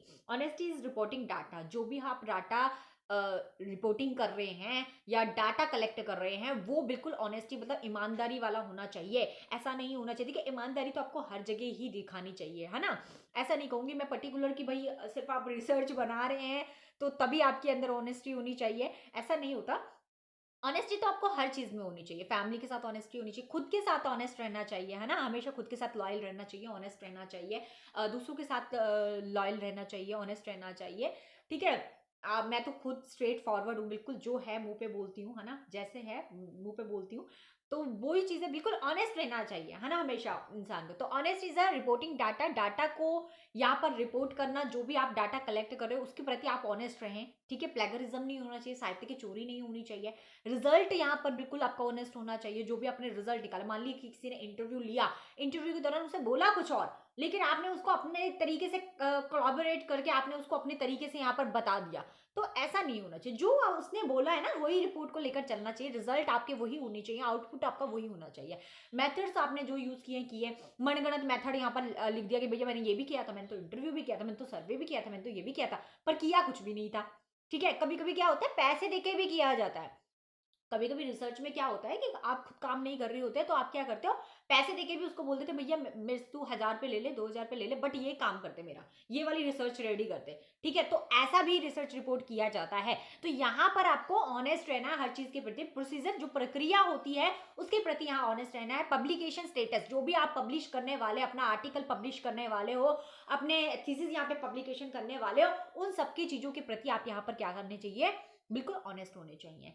अब यहाँ पर सेकंड आता है objective to avoid the bias in experimental design. यहाँ पे आपको बायस को जो है, जो भी उद्देश्य है आपका, उसको लेकर यहाँ पर एक्सपेरिमेंटल डिजाइन को लेकर या डाटा एनालिसिस कर रहे हो, इंटरप्रिटेशन कर रहे हो, पीयर रिव्यू ले रहे हो, उनको लेकर यहाँ पे अवॉइड बायस, बायस को अवॉइड करना चाहिए। मतलब क्या अवॉइड करना चाहिए? कहने का मतलब है कि मान लीजिए भाईचारे की भावना है ना, मतलब क्या होता है कि कभी कभी हम एक्सपेरिमेंट कर रहे होते हैं, तो एक्सपेरिमेंट करते तो हमारा दोस्त फ्रेंड होता है ना, वो भी एक्सपेरिमेंट में आ जाता है ना। तो अब हम भाईचारे की भावना होते हैं, हम बोलते हैं यार तेरा नाम मेंशन कर देंगे, हम तेरा नाम वहां पे साइटेशन में डाल देंगे हम, है ना, क्योंकि तू तो यार जान पहचान का है ना, तो तेरा नाम डाल दे, तो भाई बंदी भाईचारा भी यहाँ पे आ जाता है। तो उन चीजों से अवॉइड रहना है। मतलब ये है कि जो आपको इंफॉर्मेशन दे रहा है रिसर्च में, जिससे आपने इंफॉर्मेशन कलेक्ट की, अब जिस व्यक्ति से कलेक्ट की, है ना, तो आपने उसी का यहाँ पर लिखना है। ऐसा नहीं कि उसने भी आपको इन्फॉर्मेशन दी बट आपके फ्रेंड ने भी दी, वो आपका ज्यादा करीबी था, ठीक है, आपका ज्यादा ही वो जो है करीबी था, तो आपने उसका नाम मेंशन कर दिया यहाँ पर, बट उस दूसरे व्यक्ति का नाम मेंशन नहीं किया। तो ऐसा नहीं होना चाहिए, बिल्कुल यहाँ पे अवॉइड बायस, यहाँ पे बायस को अवॉइड करना चाहिए आपको। मतलब जहां से आपको डाटा मिल रहा है, आपने उसी का डाटा यहाँ पर डालना है, उसका नाम मेंशन करना है यहाँ पर, ठीक है। तो एक्सपेरिमेंटल डिजाइन के थ्रू हो जाए या डाटा एनालिसिस कर दे, मतलब आपने कोई डाटा एनालिसिस किया, आपने कहीं से डाटा लिया, तो आपने जहां से लिया आपको वहां पर उस व्यक्ति का नाम बताना है। ऐसा नहीं कि आपने अपने दोस्त का नाम डाल दिया, वो ज्यादा मतलब वो भी रिसर्च कर रहा था उस टॉपिक के प्रति, आपने सोचा यार मैं तेरा वाला डाल देता हूँ, तू मेरा वाला डाल दियो, ठीक है। तो भाईचारा वाला सिस्टम नहीं होना चाहिए, अवॉइड बाइस। इंटरप्रिटेशन कर रहे हो, व्याख्या कर रहे हो, तो आपने सेम व्याख्या उसकी वाली कर दी, और ऐसा नहीं होना चाहिए, ठीक है। तो जो भी है यहाँ पर इंटीग्रिटी होनी चाहिए बिल्कुल, ठीक है। हर एक तरीके से आपकी यहाँ पे जो है दृढ़ नैतिकता होनी चाहिए यहाँ पर, ठीक है। और सिंसियरिटी होनी चाहिए, स्ट्राइविंग होनी चाहिए, कंटेंसी होनी चाहिए, स्थिरता होनी चाहिए आपके थॉट्स में, आपके एक्शन में एक स्थिरता होनी चाहिए, ठीक है। एंड केयरफुलनेस होना चाहिए, carefulness to avoid the careless error. यहाँ पर आपको बचना चाहिए जो है गलतियों से आपको यहाँ पर बचना चाहिए, लापरवाहियों से बचना चाहिए, ठीक है। आपको बिल्कुल ध्यान देना है, आपको यहाँ पर हर एक चीज के ऊपर आपको यहाँ पर पूरा फोकस करना पड़ता है, ध्यान देना पड़ता है, ठीक है। तो यहाँ पर आपको केयरलेस अवॉइड केयरलेस एरर्स जो होते हैं या नेग्लिजेंस होता है, उससे आपको बचना चाहिए अपने डॉक्यूमेंटेशन में, अपने जो भी आप आर्टिकल बना रहे हो उसमें आपको बचना चाहिए, ठीक है। ओपननेस इन शेयरिंग डाटा, यहाँ पर बिल्कुल ओपननेस होनी चाहिए शेयरिंग डाटा, क्योंकि जो भी आप यहाँ पर रिसर्च रिपोर्ट बनाने वाले हो, यहाँ पर आप जिस तरीके की रिसर्च करने वाले हो उसके बारे में सबको पता होगा। आपका डाटा बिल्कुल शेयर होगा, यहाँ पर आपका डाटा सबको पता होने वाला है, आपके आइडियाज क्या यूज किया आपने, रिजल्ट क्या आए, आपने किस किस टूल्स का यूज किया, आपका रिसोर्स क्या था, आपका सब तरीके आपके यहाँ पर पता होंगे लोगों को, इसलिए लोग यहाँ पर क्रिटिसाइज भी करेंगे आपको, यहाँ पर लोग आपके आलोचना भी करेंगे, यहाँ पे आपके आइडियाज को भी जो है उठाएंगे कि यार इसके आइडियाज ऐसे हैं, इसके आइडिया वैसे हैं। यहाँ पर आपको डीमोटिवेट नहीं होना, यहाँ पे आपको मोटिवेट होना है कि अगर कोई आपकी चीजों को पढ़ रहा है, कोई आपकी चीजों को समझने की कोशिश कर रहा है, तो आलोचना भी आपको सुनने को मिलेगी ही मिलेगी, ठीक है। तो यहाँ पर आपको बिल्कुल आपका जो डाटा होता है ना वो बिल्कुल ओपन एस वाला होता है, आपने कहीं से कोई डाटा चुराया नहीं है, तब भी आप बेफिक्र रहते हो कि आपने ये आपके खुद के रिसर्च है भैया, आपने खुद ये जो है क्रिएट किया है, एक न्यू कॉन्ट्रीब्यूशन आपने रिसर्च में किया, ये आपका खुद का है, आपने कहीं से चुराया नहीं है। तो वो चीज भी आपकी यहाँ पर जो है ओपननेस में आपको बिल्कुल जो है हेल्प करती है।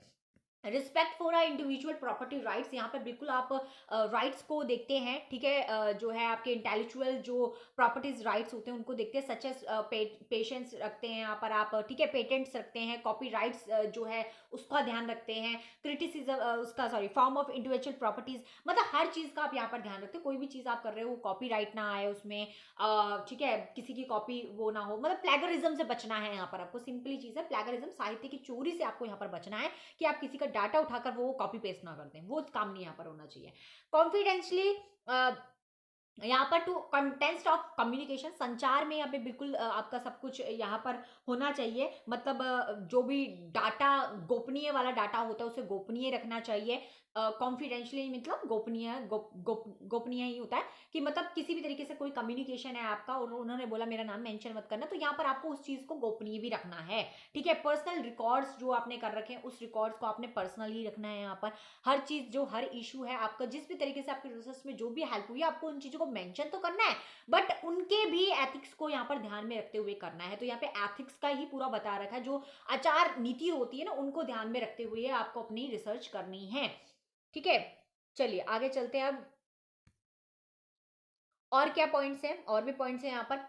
आगे आ जाता है responsibility publication with the aim, यहाँ पर जो भी आपकी रिस्पॉन्सिबिलिटी होती है कि आपका जो एम है, एम के अकॉर्डिंग यहाँ पे पब्लिकेशन की जाती है। टू सर्व द सोसाइटी, आप एक सोसाइटी को क्या सर्व कर रहे हैं यहाँ पे ये देखा जाता है। अवॉइडिंग वेस्टफुल, यहाँ पर वेस्टफुल चीजों से को अवॉइड करना चाहिए, डुप्लीकेटिंग पब्लिकेशन से अवॉइड होना चाहिए, मतलब जो भी चीज आपकी रिसर्च है, रिपोर्ट है, कुछ भी है, वो आपकी पब्लिकेशन तो होगी, तो वो पब्लिकेशन आप ऐसा ना हो कि एक में पब्लिकेशन की आपने, दूसरे में पब्लिकेशन कर दी, तीसरे में पब्लिकेशन कर दी, चौथे में पब्लिकेशन कर दी, तो अलग अलग जर्नलिज्म में पब्लिकेशन करने से कुछ नहीं होने वाला, वो रिपीटिशन वाला काम यहाँ पर नहीं होना है, आपको एक बार पब्लिकेशन करनी है, ठीक है। और वो ही अच्छी तरीके से आपको यहाँ पर चलाना होता है, तो उन चीजों से आपको यहाँ पर बचना चाहिए,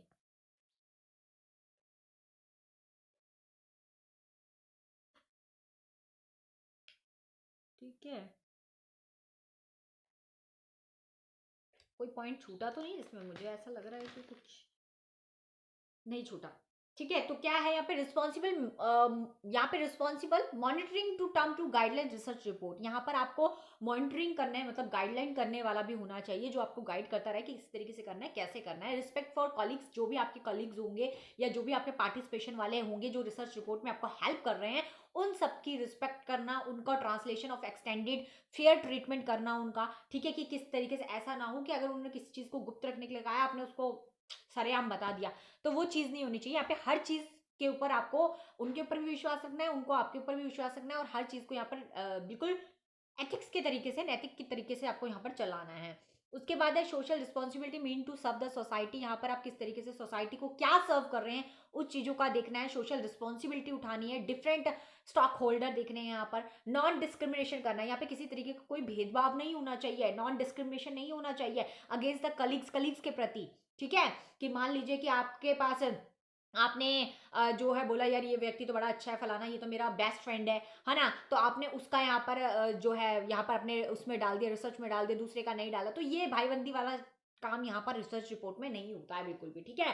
किसी भी तरीके से किसी भी बेसिस पे आप उसके साथ डिस्क्रिमिनेशन नहीं कर सकते हो सेक्स के आधार पर, मतलब जो है जेंडर के आधार पर कि वो फीमेल है या मेल है। मान लीजिए आप जो है आप जो है मेल है और आपने किसी फीमेल का लिया, तो आपने बोला यार चल उसका क्या डालना, मैं इसी फीमेल का डाल देती हूँ क्योंकि मेरा इसके साथ ज़्यादा कनेक्शन अच्छा है।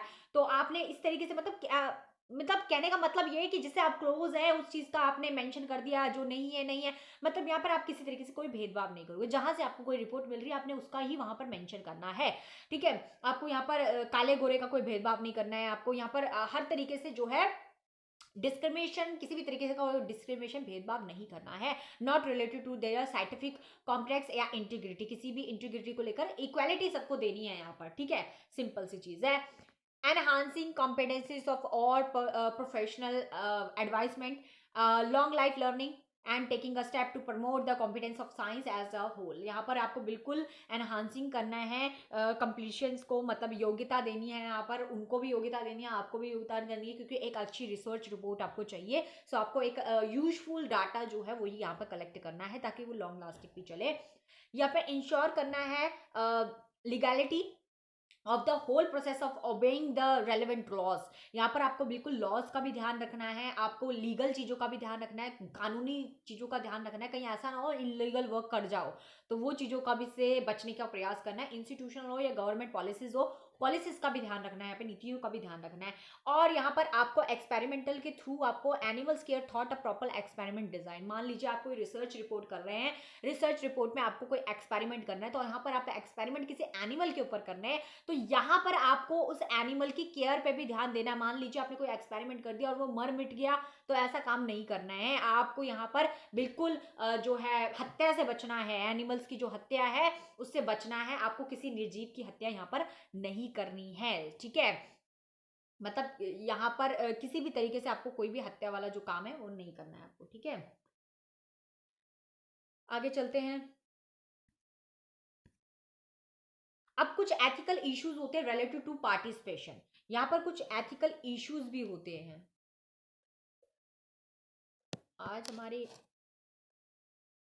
ठीक है, कुछ एथिकल इश्यूज भी होते हैं हमारे जो पार्टिसिपेशन से रिलेटेड होते हैं। मुझे लगता है आज कंप्लीट नहीं हो पाएगा, वैसे हो जाना चाहिए था यार, बट चलिए कोशिश करती हूँ मैं जल्दी जल्दी थोड़ा सा कर दूं, पता नहीं कितना रह गया होगा। Ethical issues related to participation. यहाँ पर हम पार्टिसिपेंट्स होते हैं, पार्टिसिपेंट कौन होते हैं, जब हम रिसर्च रिपोर्ट रेडी करते हैं तो रिसर्च रिपोर्ट में हम लोगों का इंटरव्यू भी लेते हैं, उनकी रिकॉर्डिंग भी करते हैं, लोगों से मिलते हैं, तो वहां पे लोगों का पार्टिसिपेशन होता है, मतलब जिन्होंने हमारी रिसर्च रिपोर्ट में हमारी हेल्प की है ना। वैसी हेल्प नहीं, मीन्स रिसर्च रिपोर्ट हमने उनका इंटरव्यू लिया, उन्होंने हमें कुछ स्टेटमेंट दी, इस तरीके का पार्टिसिपेशन जो होते हैं उनकी बात कर रहे हैं यहाँ पे। तो एथिकल इश्यूज होते हैं रिलेटेड, वो कुछ एथिकल इश्यूज होते हैं रिलेटेड टू पार्टिसिपेशन से रिलेटेड होते हैं। In one most commonly cited ethical participation, कुछ उनके सिद्धांत होते हैं, साइटेड करना होता है, in which the should cause harm to our research participation. हमें इस चीज का भी ध्यान रखना पड़ता है कि जो भी पार्टिसिपेशन, जिन्होंने भी पार्टिसिपेशन किया हमारी रिसर्च में, उनको किसी तरीके से हम हार्म ना करें। यहाँ पर हमें उनके हार्म से बचना है, उनको कुछ किसी प्रकार का कोई नुकसान ना हो, उस चीज से यहाँ पर हम ध्यान रखते हैं। द इश्यूज ऑफ एथिक्स कुछ हमारे जो आचार नीति होती है उस रिसर्च के दौरान that caught to attention of policies makers to result of many, यहाँ पर हमें पॉलिसीज नीति उसका भी ध्यान रखना पड़ता है, ठीक है। कुछ few of which have to mention below, कुछ यहाँ पर दे रखा है, जैसे कि कुछ एक्सपेरिमेंट रिसर्च के दौरान की थी, उन रिसर्च रिपोर्ट में हमने दूसरों को नुकसान भी पहुंचा दिया, तो वो काम हमें यहाँ पर नहीं करना है। जब भी हम किसी भी टॉपिक के प्रति रिसर्च कर रहे हैं, अनुसंधान कर रहे हैं, तब हमें इन सब चीजों से बचना है कि हम अपनी रिसर्च रिपोर्ट के रिजल्ट के लिए किसी और को हार्म ना कर दे, किसी पार्टिसिपेशन को हार्म ना कर दे, किसी एनिमल को हार्म ना कर दे, किसी व्यक्ति विशेष को हार्म ना कर दे। इन सब चीजों से हमें जो है बचना है, किसी को नुकसान नहीं करना, हमें नुकसान नहीं करना, हमें यहाँ पर इन चीजों का ध्यान रखना है। जैसे कि पहले हुआ है, रिसर्च रिपोर्ट जब रेडी की गई थी, बहुत जगहों पर जो है किया गया, जैसे ये पहला है medical experiment conducted by the Nazi doctor. कुछ नाजी डॉक्टर्स थे, जिन नाजी डॉक्टर जो कि जर्मन कंसंट्रेशन कैंप्स में थे, 1930 में उन्होंने इस प्रकार का एक्सपेरिमेंट किया था नाजी डॉक्टर्स ने। वहाँ क्या हुआ था, ये कुछ आई से रिलेटेड जो है आई से रिलेटेड कुछ एक्सपेरिमेंट था, वो किया था। इन्होंने क्या किया कि दो जो टीनेजर्स थे, दो टीनेजर्स के ऊपर वो एक्सपेरिमेंट किया था और उन टीनेजर्स की डेथ हो गई। उन टीनेजर्स को जो है उनकी जो है यहाँ पर डेथ हो गई। तो इस तरीके का जो है उन्होंने एक्सपेरिमेंट रिसर्च किया, तो उन्हें रिसर्च का देखो आउटकम जो था, रिजल्ट जो था वो तो मिल गया, लेकिन यहाँ पर दो व्यक्तियों की जान चलेगी उस रिसर्च के दौरान, उस एक्सपेरिमेंट के दौरान। तो ऐसा नहीं होना चाहिए। तो ये नाजी जो डॉक्टर्स थे, उन्होंने ये 1930 में किया था, जहाँ पे आईज रिलेटेड हुआ था। तो दो टीनेजर्स जो थे, उनकी मृत्यु यहाँ पर जो है हो गई थी उस रिसर्च के, उस एक्सपेरिमेंट के दौरान। तो ऐसा नहीं होना चाहिए। दूसरा यहाँ पर एक था साउथ अफ्रीका जो है ऑन कॉलेज एक्सपेरिमेंट जो है हुआ था, यह एक वुमन के साथ हुआ था। वो वुमन जो है ऑलरेडी कैंसर से सफर कर रही थी, मतलब उस वुमन को ऑलरेडी कैंसर था, और उस वुमन जो थे उसको यहाँ पर एक्सेसिव डोजेस दे दिए गए थे, मतलब उसके ऊपर जो है यहाँ पे कीमोथेरेपिक्स जो है कीमोथेरेपिक्स एक्सपेरिमेंट कर दिया गया था, जहां पर उसको एक्सेसिव डोजेस दे दिए गए थे, जबकि उसको ऑलरेडी कैंसर था और उसे पता भी नहीं था कि उसके ऊपर इस तरीके का जो है केमोथेरेपिक जो है एक्सपेरिमेंट उसके ऊपर किया जा रहा है। तो उसे पता भी नहीं था, और इस दौरान उसकी यहाँ पर जो है डेथ हो गई थी उस वुमन की। तो यहाँ पर इस तरीके के एक्सपेरिमेंट किए गए थे, मतलब एक तरीके से रिसर्च के दौरान ही ये रिसर्च कर रहे थे, और रिसर्च में उन्होंने इस प्रकार का एक्सपेरिमेंट किया, उसमें एक वुमेन की जान चली गई जो कि ऑलरेडी कैंसर से सफर कर रही थी, ठीक है। तो ऐसा रिसर्च रिपोर्ट आपको नहीं करना है जहां पर आप दूसरे को नुकसान पहुंचा दो। समझ आ गया।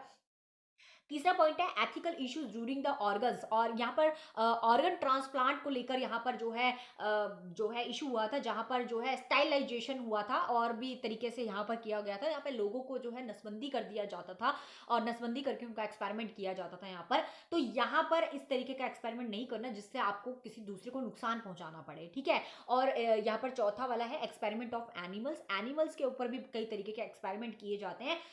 तो यहाँ पर आपको एनिमल्स को नहीं मारना है भैया, आपको एक्सपेरिमेंट यहाँ पर कुछ हद तक ही करना है, जहां पर आप जो है एक्सपेरिमेंट भी कर लो, आपको रिजल्ट भी मिल जाए, और किसी जीव की हत्या भी ना हो। तो यहाँ पे जीव की हत्या भी नहीं करनी, उससे भी बचना है। तो मतलब मेन चीज ये है, यहाँ पर जब आप रिसर्च करते हो तो कुछ एक्सपेरिमेंट भी करते हो, अलग अलग तरीके से अपना डाटा कलेक्ट करते हो, एक्सपेरिमेंट करके भी करते हो। तो यहाँ पर आपको ध्यान रखना है कि आप किसी भी व्यक्ति को या किसी भी जानवर को या किसी भी चीज को आप किसी को नुकसान पहुंचाकर अपना एक्सपेरिमेंट ना करें, अपनी रिसर्च रिपोर्ट ना रेडी करें, ठीक है। तो इन सब चीजों को ध्यान रखना पड़ता है। अब आगे कुछ आ जाते हैं हमारे ethical issues related to the researchers. अब यहाँ पर जो रिसर्चर्स होता है, मतलब यहाँ पर जो रिसर्च करने वाला है, उसके भी कुछ अपने यहाँ पर रिलेटेड कुछ इश्यूज होते हैं, कुछ आचार नीतिज होती है, वो किस चीजों से यहाँ पर सफर करता है, वो चीजें यहाँ पर देखेंगे।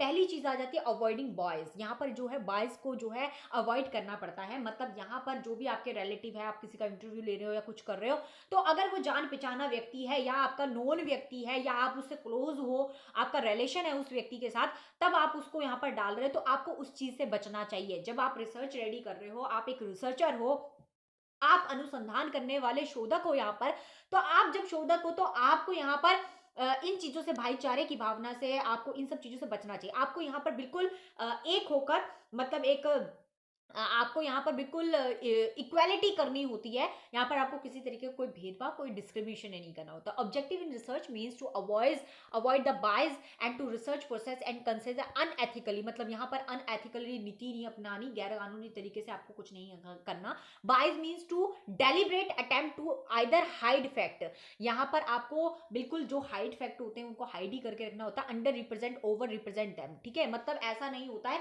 अगर किसी व्यक्ति ने आपसे मिलकर कहा है कि भैया मेरी बात को बाहर मत निकालना, तो मतलब बाहर मत निकालना, उस चीज को हाइड ही रखना है आपको। रिसर्च में आप लिख भी सकते हो बट आपको उस व्यक्ति को मेंशन भी वहां नहीं करना है अगर वो नहीं चाहता है। मतलब अगर वो चाहता है कि हाँ ठीक है आप इस बात को ओपन कर दो, तब आप कर सकते हो।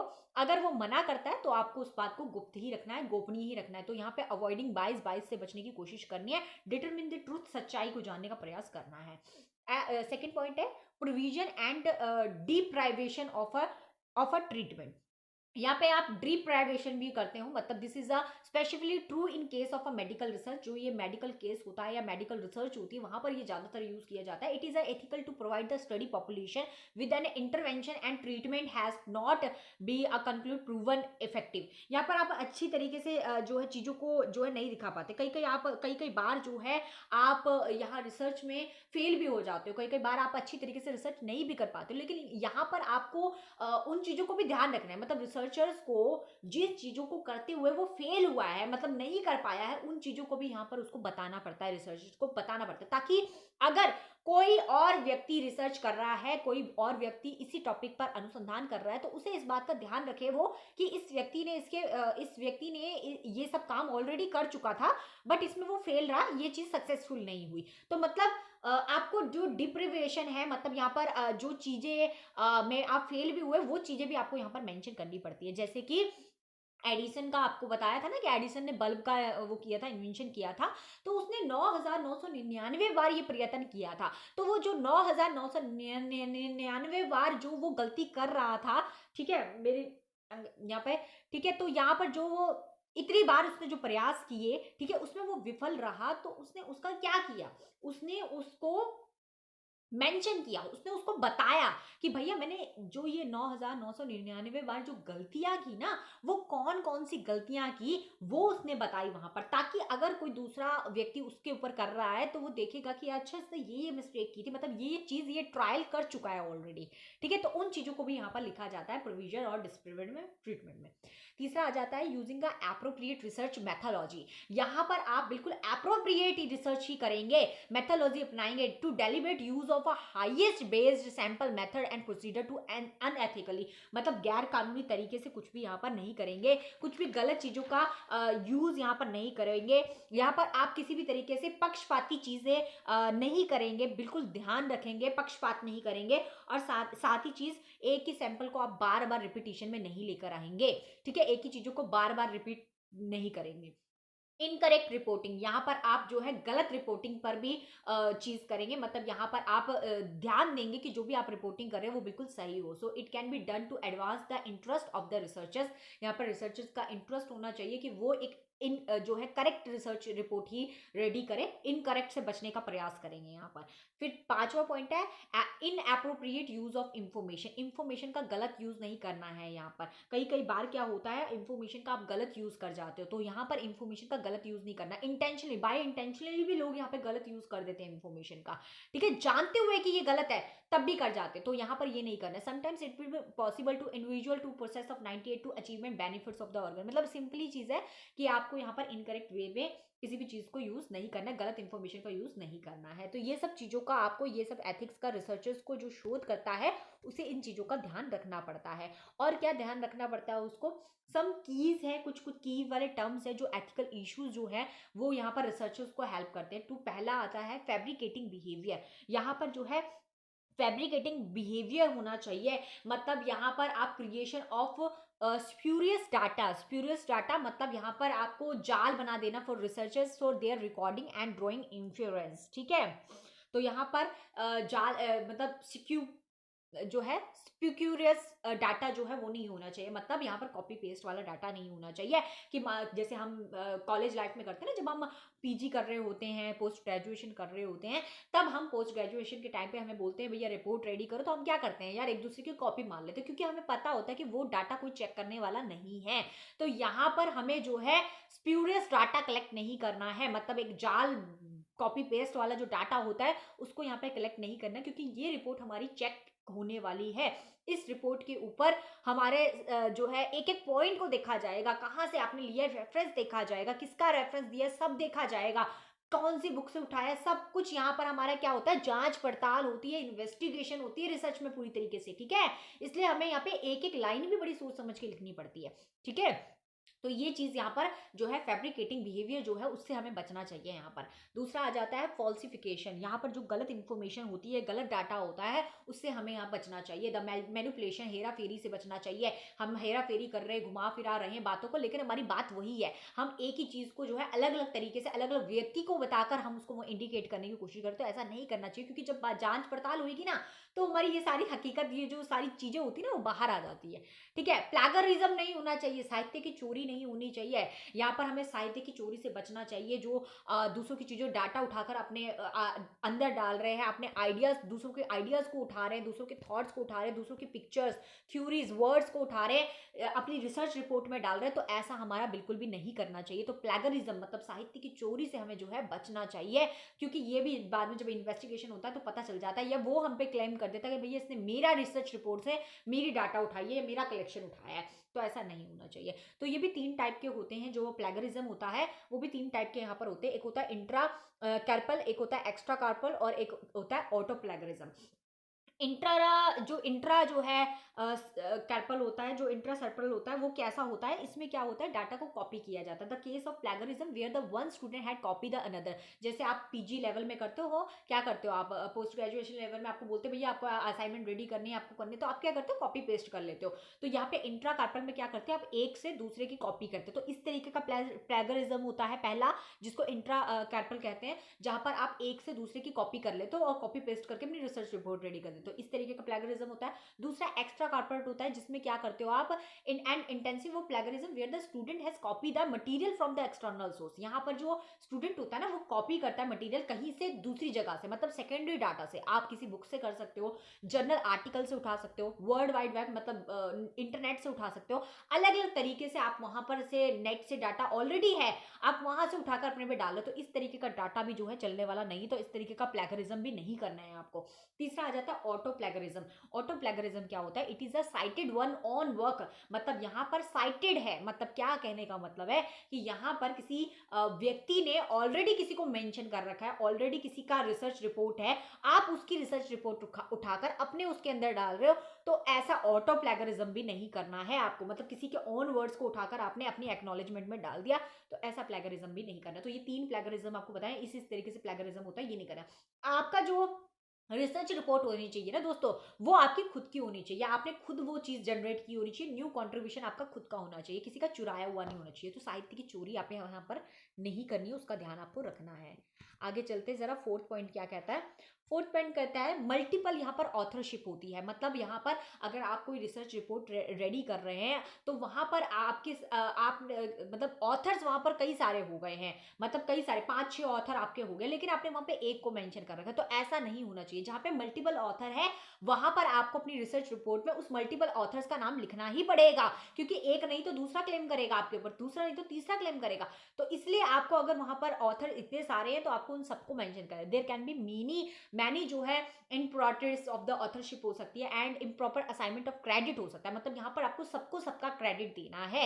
यहाँ पर आपको सबको क्रेडिट देना पड़ता है अपनी असाइनमेंट में। अगर आप किसी भी ऑथर का नाम वहां पर मेंशन कर रहे हो, तो उस ऑथर का आपको हर चीज वहां पर मेंशन करनी पड़ती है, या उस ऑथर के अलावा और कोई ऑथर भी है तो उसको भी यहाँ पर आपको क्रेडिट देना पड़ता है towards the work publication and submission of the multi authors publication without the knowledge of all the authors, ठीक है, आपको बाकी नॉलेज उसके बारे में नहीं पता, लेकिन आपको पता है कि हाँ भाई और भी ऑथर्स ऐसे थे, और भी ऐसे रिसर्चर्स थे जिन्होंने रिसर्च किया, आपको उन सबको मेंशन यहाँ पर करना पड़ता है। यहाँ पर आपको प्रियर रिव्यू भी लेना पड़ता है, जो आपके सहपाठी जो साथ के होते हैं उनका रिव्यू भी आपको लेना पड़ता है, जिनसे आप रिव्यू लेते हो, सबमिट करना पड़ता है इन रिटर्न मैन्युस्क्रिप्ट में, एक लिपि बनाकर आपको रिटर्न में, लिखित में लिपि जो है वो तैयार करनी पड़ती है, एंड आर्टिकल तैयार करना पड़ता है, जो जर्नल्स आप किसी भी तरीके से जर्नल्स में पब्लिकेशन कर सकते हो। देखिए जर्नल्स भी आपके अलग अलग प्रकार के जर्नल्स होते हैं, टाइम्स ऑफ इंडिया हो गया, ठीक है, आपका और भी जो है आपका योजना हो गया, और भी अलग अलग तरीके के आपके जर्नलिज्म है, आप वहां पर कहीं पर भी पोस्ट कर रहे हो, तो ऐसा ना हो कि आप ये एक जगह पोस्ट कर दिया, आपने दूसरी जगह भी पब्लिकेशन कर दिया, तीसरी जगह भी पब्लिकेशन, ऐसा नहीं होना चाहिए, एक ही में पब्लिकेशन करना है, किसी एक जर्नल में आप पब्लिकेशन यहाँ पर कर सकते हो अपनी रिसर्च रिपोर्ट को, यहाँ पर आपका या अपने आर्टिकल को।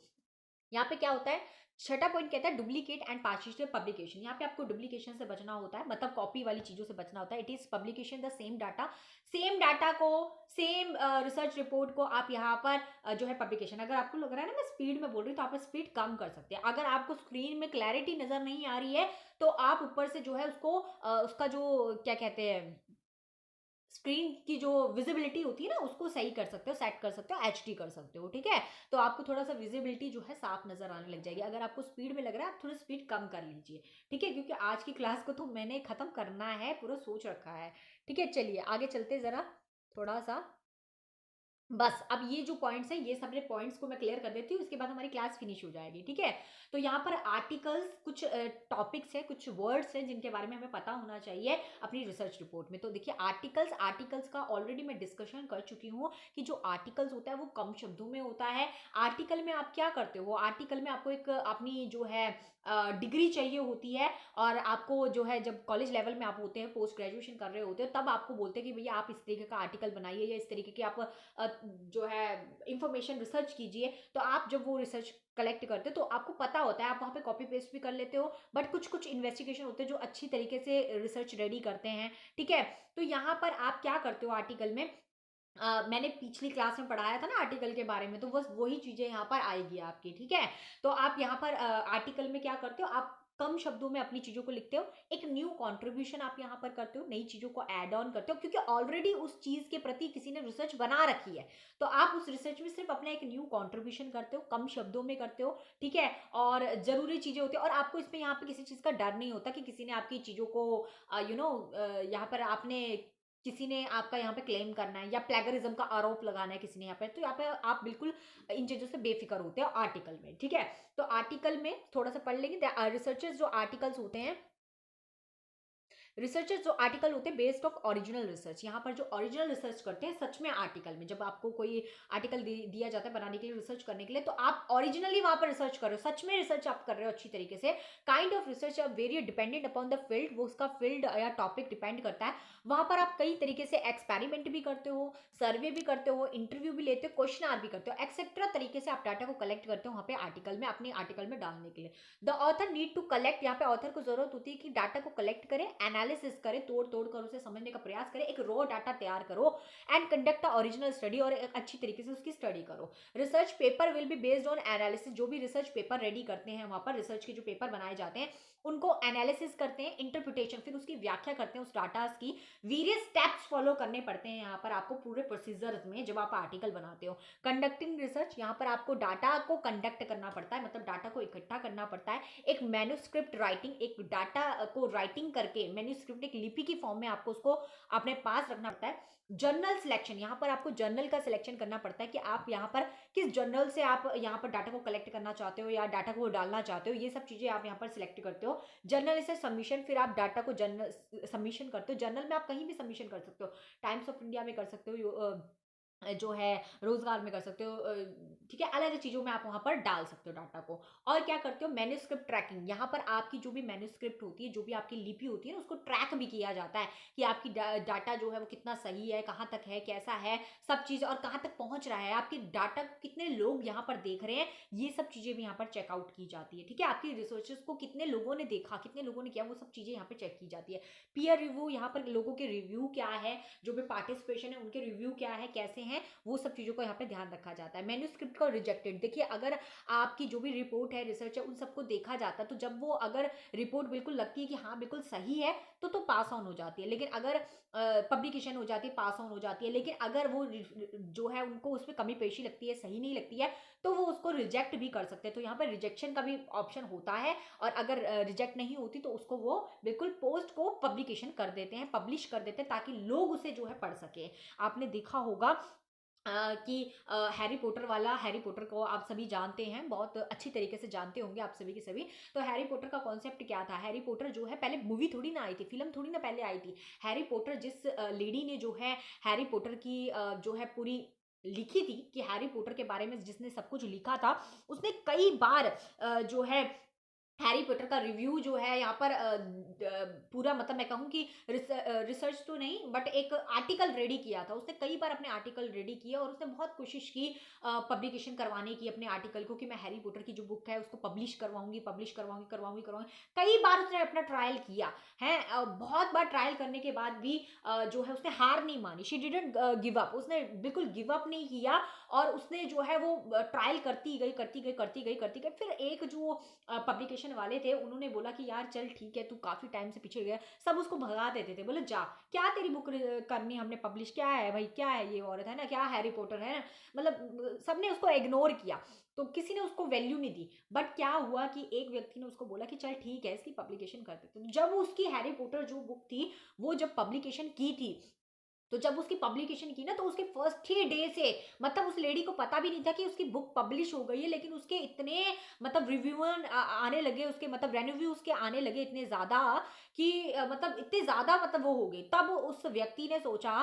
कि यार इसकी बुक के ऊपर ही इतने ज्यादा रेन्यू आ रहे हैं, तो क्यों ना हम इसकी फिल्म भी जो है बना दे। तब उन्होंने हैरी पॉटर की जो है फिल्म बनाई। फिर तो उसका अलग अलग सेशन ही शुरू हो गया, Harry Potter first, Harry Potter second, मतलब अलग अलग तरीके से हैरी पॉटर्स को जो है लेकर आए, तो मतलब इतनी फेमस हो गई। तो अगर वो लेडी उस वक्त गिव अप कर देती, इतने ट्रायल के बाद कि उसने हैरी पॉटर जो लिखी थी, जो आर्टिकल लिखा था, अगर वो उसको गिव अप कर देती, तो कभी हम लोग हैरी पॉटर को नहीं देख पाते या नहीं जान पाते, है ना।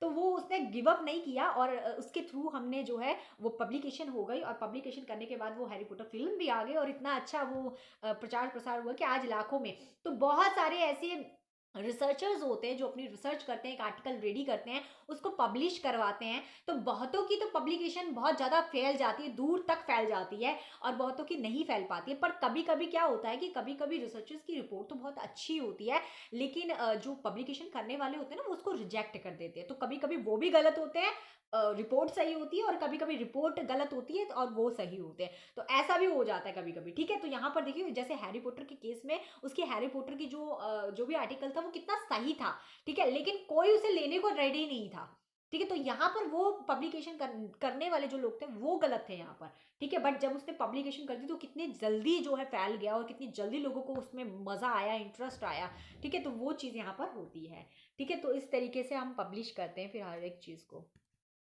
अब देखिए मीटिंग क्या होता है, सिंपल सिंपल चीजें हम दोनों 5 मिनट में फटाफट डिस्कस कर लेंगे।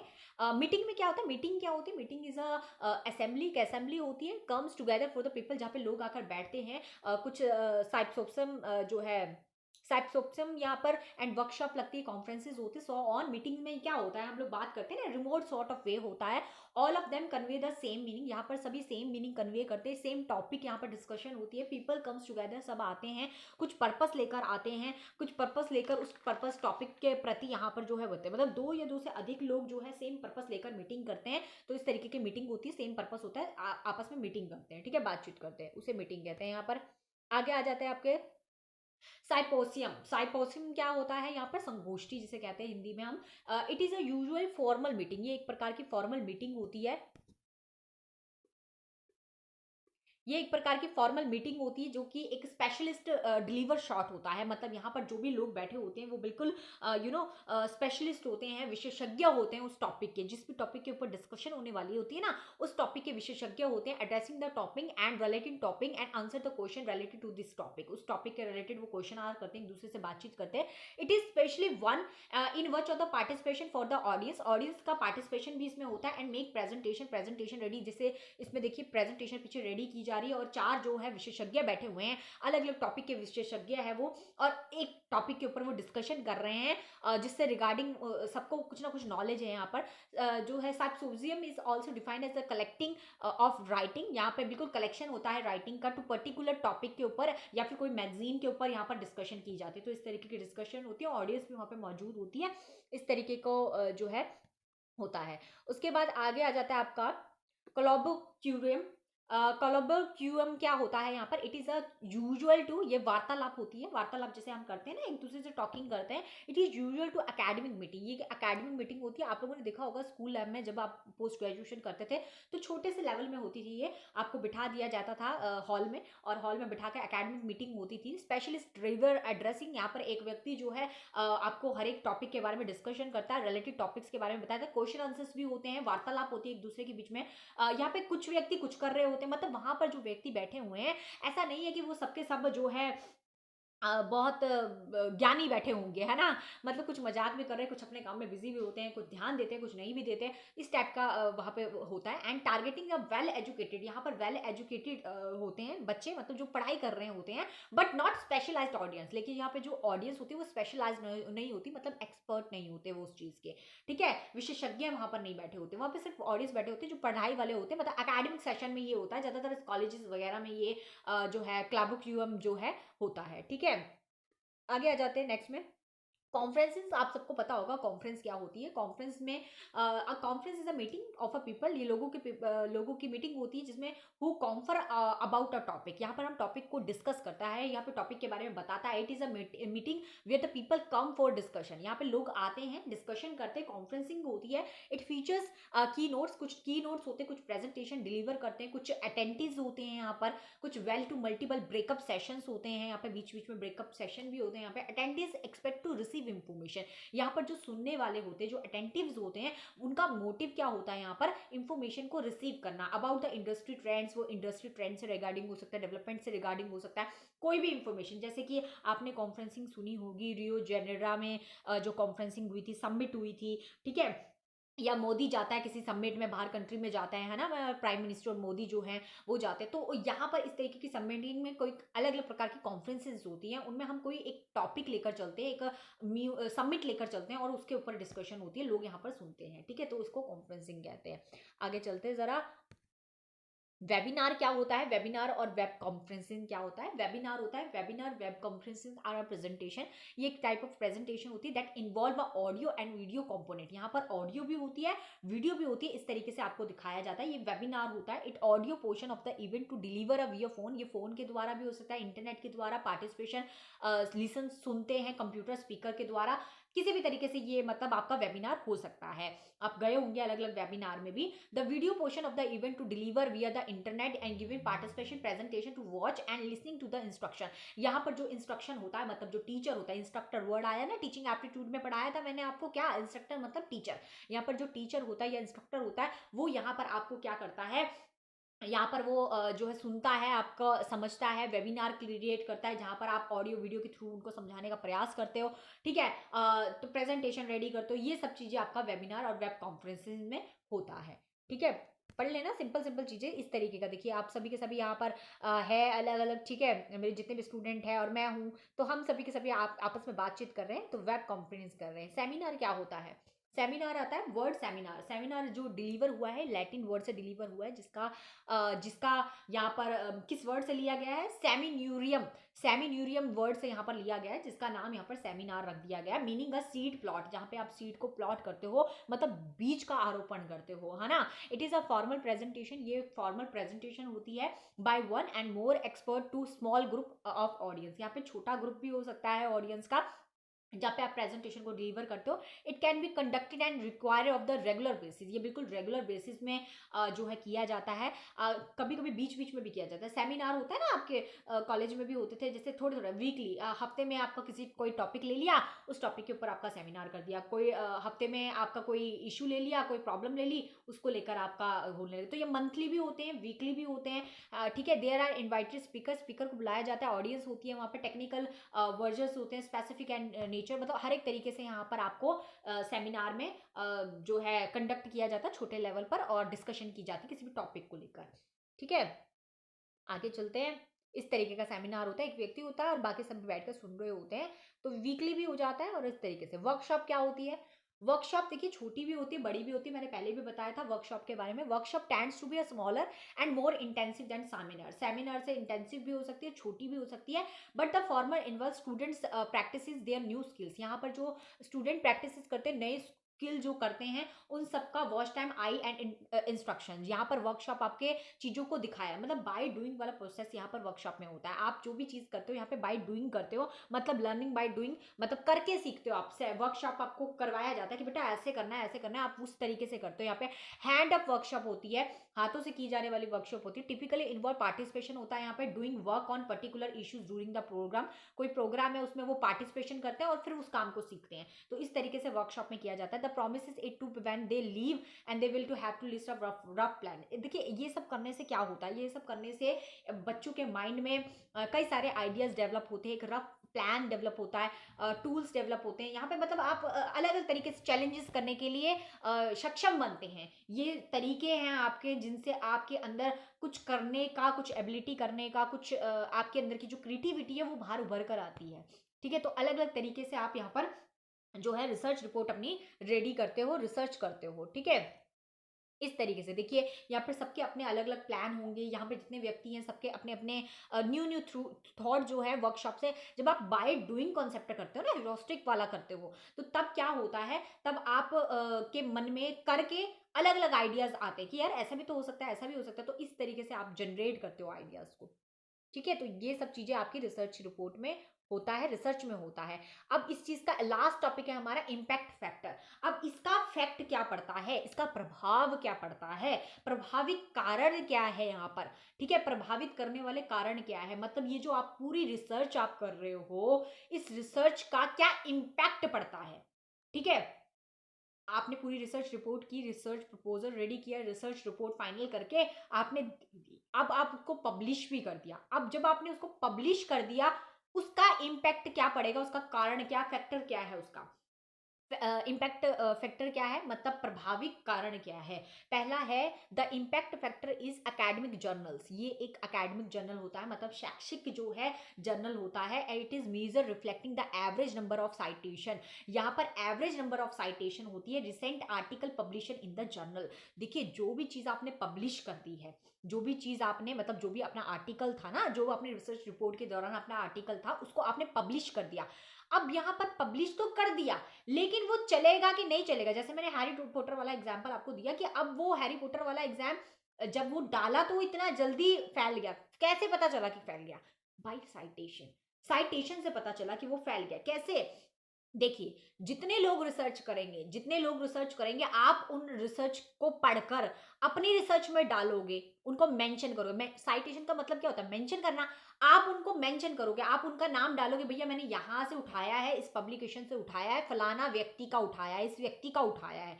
ठीक है, मोहन का उठाया, मोहित का उठाया, जिसका भी उठाया, रोहन का उठाया। ठीक है, किसी भी व्यक्ति विशेष का आपने यहाँ पर डाटा उठाया है, तो आप उसका साइटेशन में मेंशन कर रहे हो, आप उस व्यक्ति का बता रहे हो वहां पर। ठीक है, तो जितने लोग अपनी रिसर्च रिपोर्ट में उस साइटेशन को डालेंगे, उसी एक व्यक्ति का साइटेशन बार बार डालेंगे, बार बार डालेंगे, उससे पता चलेगा कि आपकी जो रिसर्च रिपोर्ट है वो बहुत लोग पढ़ रहे हैं, बहुत लोग उसको, उस रिसर्च रिपोर्ट से काफी हेल्प ले रहे हैं। इसका मतलब आपकी जो रिसर्च रिपोर्ट है ना, वो काफी हेल्पफुल है भाई लोगों के लिए। काफी जो है आपका उससे काफी फायदा हो रहा है, डेवलपमेंट हो रही है, वो हेल्पफुल है आपके उसके लिए। तो research report association with development, विकास से सीधा जुड़ा हुआ है। तो यहाँ पर जो भी आपने रिपोर्ट रेडी की है, जब लोग उसका साइटेशन लगाएंगे, बार बार साइटेशन, 1 से 1000 बार साइटेशन यूज हो रहा है, इसका मतलब वो बहुत ज्यादा लोगों पे पसंद की जा रही है, फेमस हो रही है ना। और अगर वो ज्यादा जो है कोई उसको यूज नहीं करेगा, कोई भी आपका बुक को देखेगा नहीं, उनको लगेगा कि भाई ये तो बिल्कुल रिसर्च जो उसने की है वो बिल्कुल बेकार है, उससे हमें कोई फायदा नहीं हो रहा।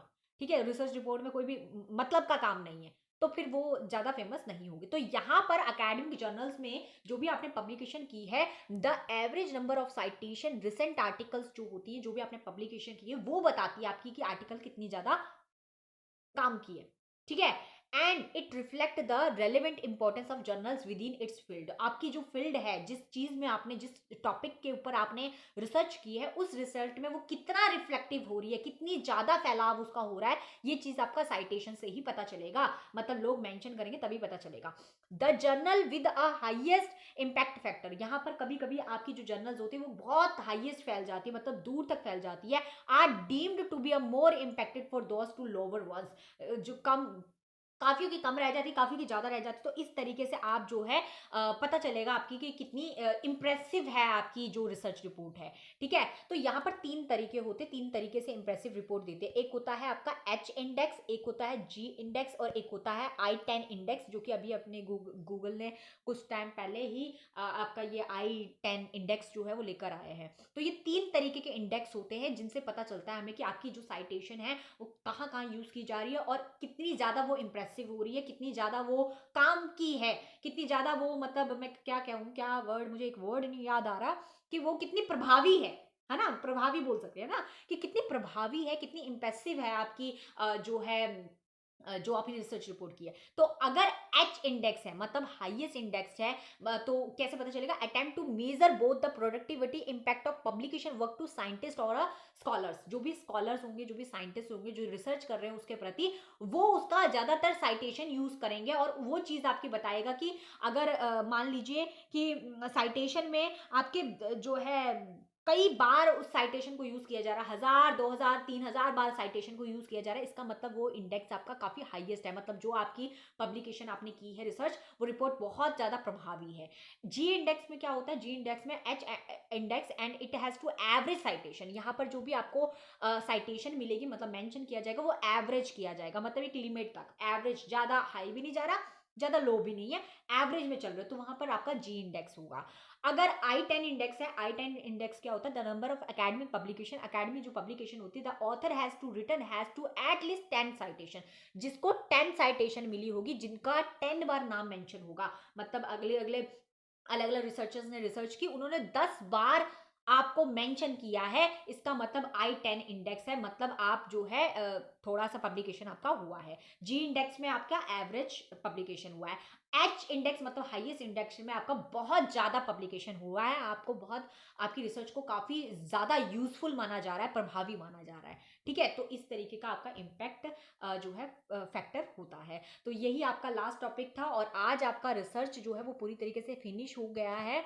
आई होप आपको ये रिसर्च रिपोर्ट अच्छी तरीके से समझ में आया होगा, ये रिसर्च क्या होता है, रिसर्च एप्टीट्यूड क्या होता है, अच्छी तरीके से आपने कॉन्सेप्ट को एक एक करके समझा होगा। ठीक है, तो अगर क्लास में बड़ा मजा आया है, अच्छा लगा है, समझ में भी आ गया है, तो लाइक जरूर करें, सब्सक्राइब करें, ताकि आपको अपकमिंग क्लासेस का पता चलता रहे, और जितना ज्यादा हो सके शेयर करें। ठीक है, और चलिए, जिस भी प्रकार की कोई भी क्वेरी क्वेश्चन होगा तो जरूर मुझे फेसबुक में कर देना, मैं जरूर आपकी हेल्प करूंगी, कनेक्टेड रहूंगी आप लोगों से, और आपकी हेल्प इसी प्रकार करूंगी ताकि आप अपने एग्जाम को जो है क्रैक कर ले। ठीक है, तो किसी प्रकार का फीडबैक है, फ्री क्लासेस है बेटा, फ्री क्लासेस मिल रही है आप लोगों को, तो अच्छे से क्लासेस को अटेंड कीजिए, और पीडीएफ आपको टेलीग्राम में मिलेगा, डिस्क्रिप्शन बॉक्स में टेलीग्राम का लिंक है, उससे आप ज्वाइन कर सकते हैं। ठीक है, तो मिलते हैं अब नेक्स्ट क्लास में। सो अब तो आपका मैराथन ही होगा शायद, तो मैराथन वाली क्लास में मिलेंगे। तो चलिए, सभी के सभी टाइम से फिर ज्वाइन करेंगे, मैराथन की क्लास अटेंड करेंगे एक ही बार में सारा डाटा लेने के लिए। ठीक है, तो चलिए, खुश रहिए, मुस्कुराते रहिए हमेशा, और चलो मिलते हैं अब नेक्स्ट क्लास में। So bye, take care, have a nice day, Radhe Radhe.